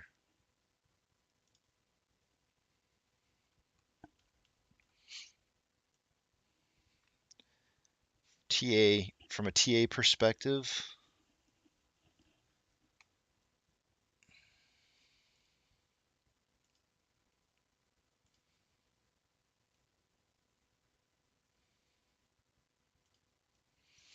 I mean, I'm drawing this, but I have a feeling this is just going to break out like right now anyways, but I'll draw it anyways.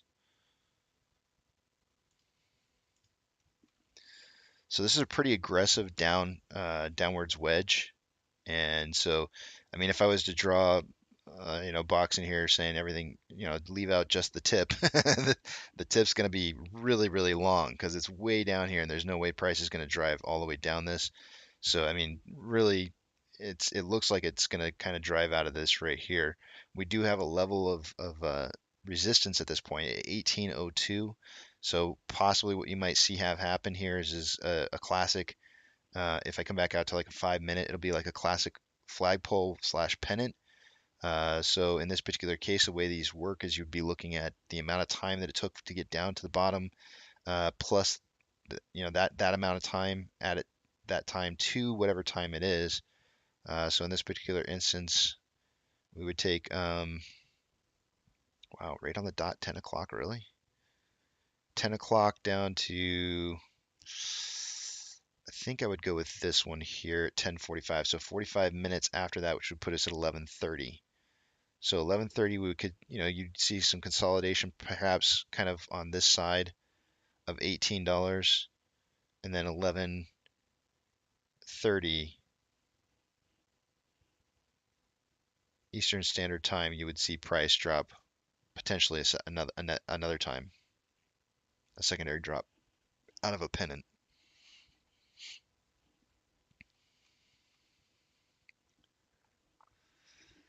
That would be the next attack for the 1705. Now, if there's a lot of buying pressure that comes rolling in at these prices, all bets are off. If they can't afford to knock this down with shares, I mean, they've only borrowed 100 and what to get this down here, they've only borrowed 3.5 million shares for the day today.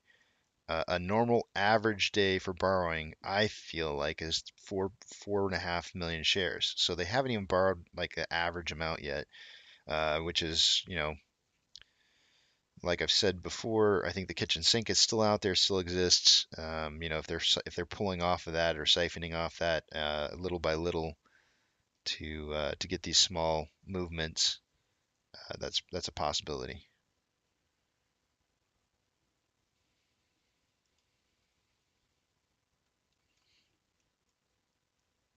I'll tell you what though. So here's what I want to say about. I'm kind of thinking back to the conversation I had with you guys about synthetic price failures. I'll tell you what you can do with that because it's pretty good information. What you can do, and I'm not going to give you guys the numbers because I think I would consider that financial advice. But what you can do is you can go watch, uh, go model, like take a look at a 1 minute interval of any of your favorite cryptocurrencies playing out as time goes, and see if you can find those turnaround points and what those percentages are. Like it'll drop by some percentage and then rise back up, kind of how I showed you similarly earlier. What those look like, and you can actually find those. They're different percentages. The algorithms use a little bit of a different percentage than what it uses for regular stocks, but they do exist. I'm here to tell you that they do exist. But boy, let me also tell you that the cryptocurrency is like the wild, wild west. It is the wild, wild west out there. Be very, very careful with your investments.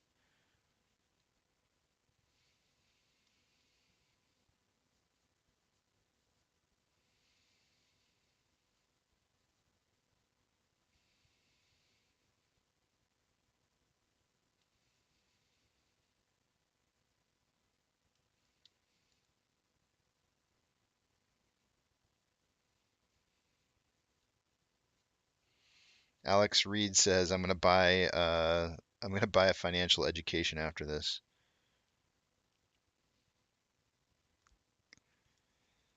I mean, I could tell you guys what the percentages are. I'm kind of curious. If you see those, Nikki, like if you see those, write down those, see how often those occur. I think you'll start to see a pattern forming, and you know, if you look real closely, you can find them. They're actually fairly simple to spot once you know what it is you're looking for.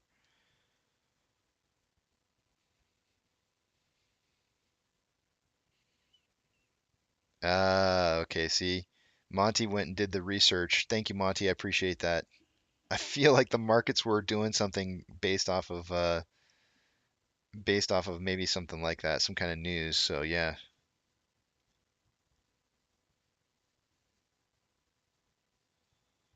I agree with what Anthony said there. When the market tanks, we go with it. We will only break away when we squeeze. Yeah. So once those margin calls start rolling in, 100%. Nikki says she sees the pattern. That's really good. I'd love to compare notes sometime. I would absolutely love to compare notes to see if my percentages are the same or close to what you have.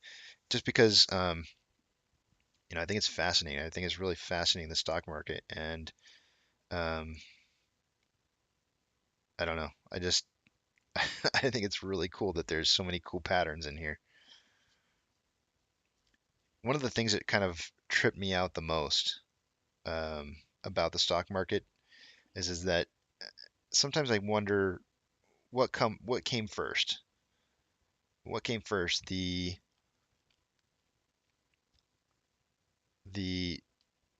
technical patterns that we see, the algorithmic patterns that we see, or the analysis of the patterns? Because I feel like the patterns came first and then the analysis came second.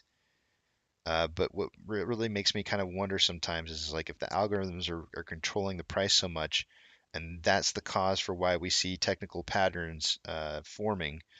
It really kind of makes me wonder like why somebody hasn't figured out a way to like smooth that out or make it become less predictable.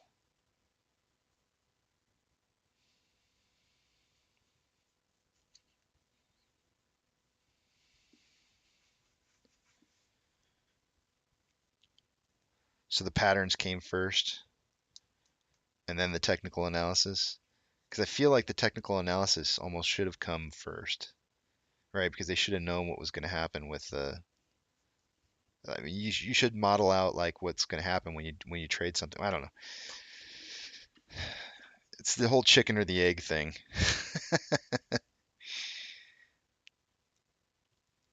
Pennis Pumpy says win money 2 weeks, men, 2 weeks.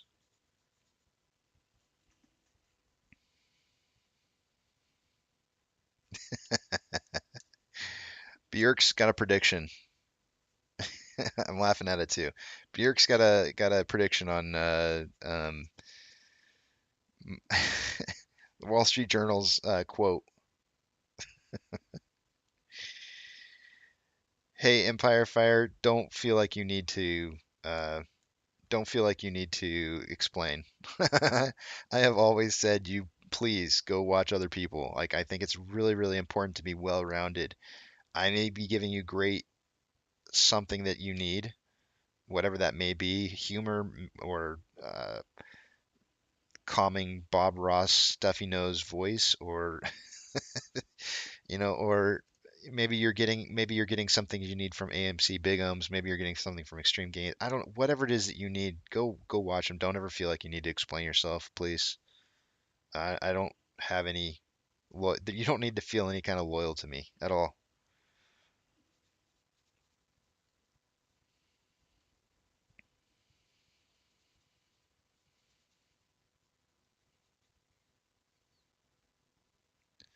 Right? But why is that, Philip? Why is it? Why in nature? What causes nature to want to repeat those Fibonacci patterns? What is it in nature that causes that?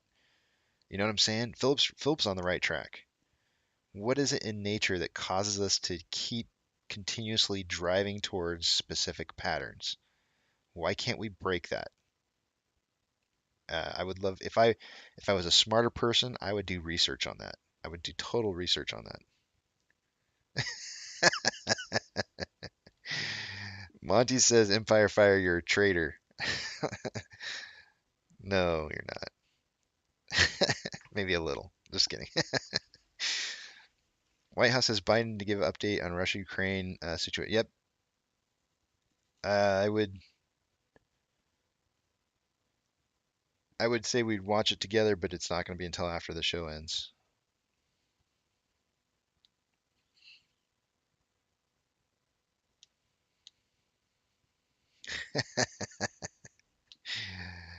Who's Monty?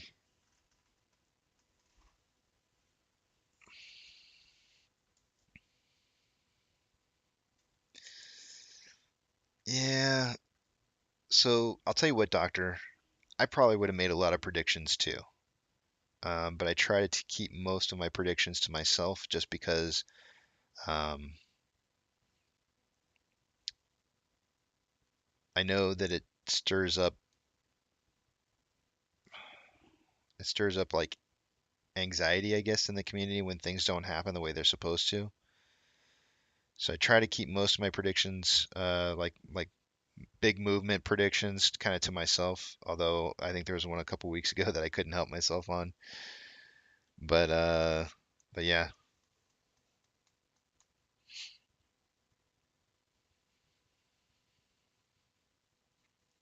Thank you, Duncan.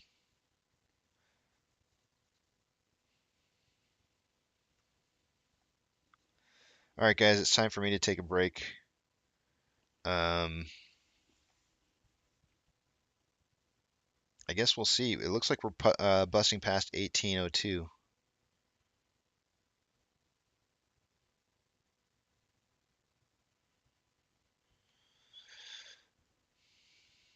Guess what I see, guys? I just saw it. Does anybody see it? Anybody? First person to say it. First person to say it. I don't know. I give you a extra big hug when I first see you. Anybody see it? Does anybody see what I see?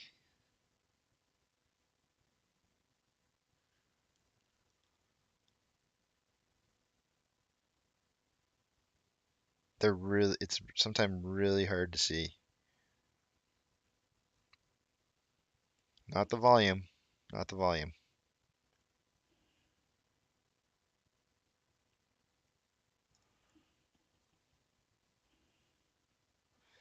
Splinter got it.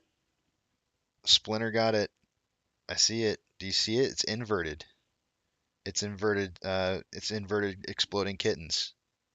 Yep. Inverted is exploding kittens. Let me show it to you. Nikki, come on. Come on. It's a family channel. Let's see here. Edit with 3D paint. I'm like so like not computer savvy. I could do this so much easier on TradingView, but I choose to do it the way I do it just because it's more difficult. I don't know. Come on. Pop open. There you go.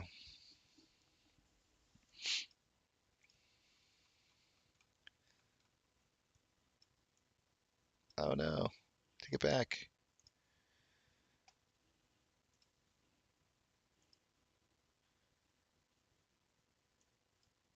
Oh no. Take it back. Brushes.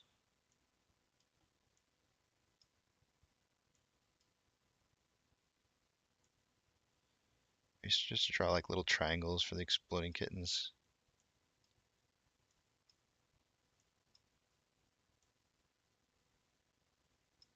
Exploding kittens never like to blow up, so you have to give them like that, like nasty little jagged line there. But there it is. That's kind of looks like a little mini exploding kitten right there. Flip it back up to where you see it, and so what you could expect to have happen is seeing price kind of tend to move up, do like a shelf, potentially a. Oops, sorry, that's the wrong direction. Undo. So you'd see a shelf perhaps followed by a little bit more downwards movement. Perhaps maybe something like this. This is just kind of a rough estimate. Moving back up here, another shelf, and then up. And that's your exploding kitten. That is a piss poor drawing. It would have been easier for me to draw this. That looks about right though.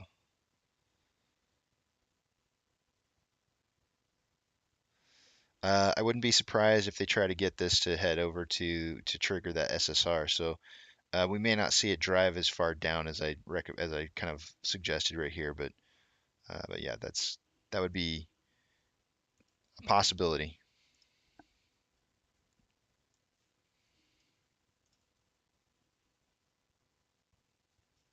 This looks like a six pack abs.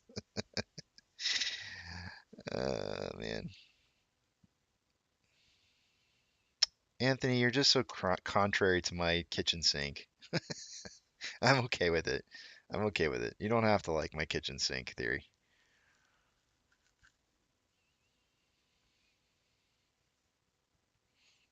NFT that. I have some saved over here. I'll just show you real quickly. Um, I have some saved, and it's not so I can make an NFT, but I just thought it would be funny to call it an NFT folder. But really, all my DD just kind of goes in here. But I do have somebody. I think actually it might have been Nikki actually asked me to draw a picture of a face or myself or something, and that was my or no, I think she asked me to draw a gorilla, and then somebody said that that was a picture of their boyfriend or something, or their ex-boyfriend, and I thought that was funny, so I saved that one. But probably no NFTs out of me, guys.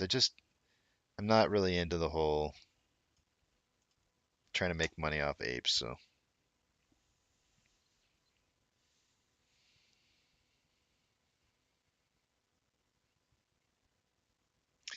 yeah, I tend to agree with you, Anthony. I do agree with you.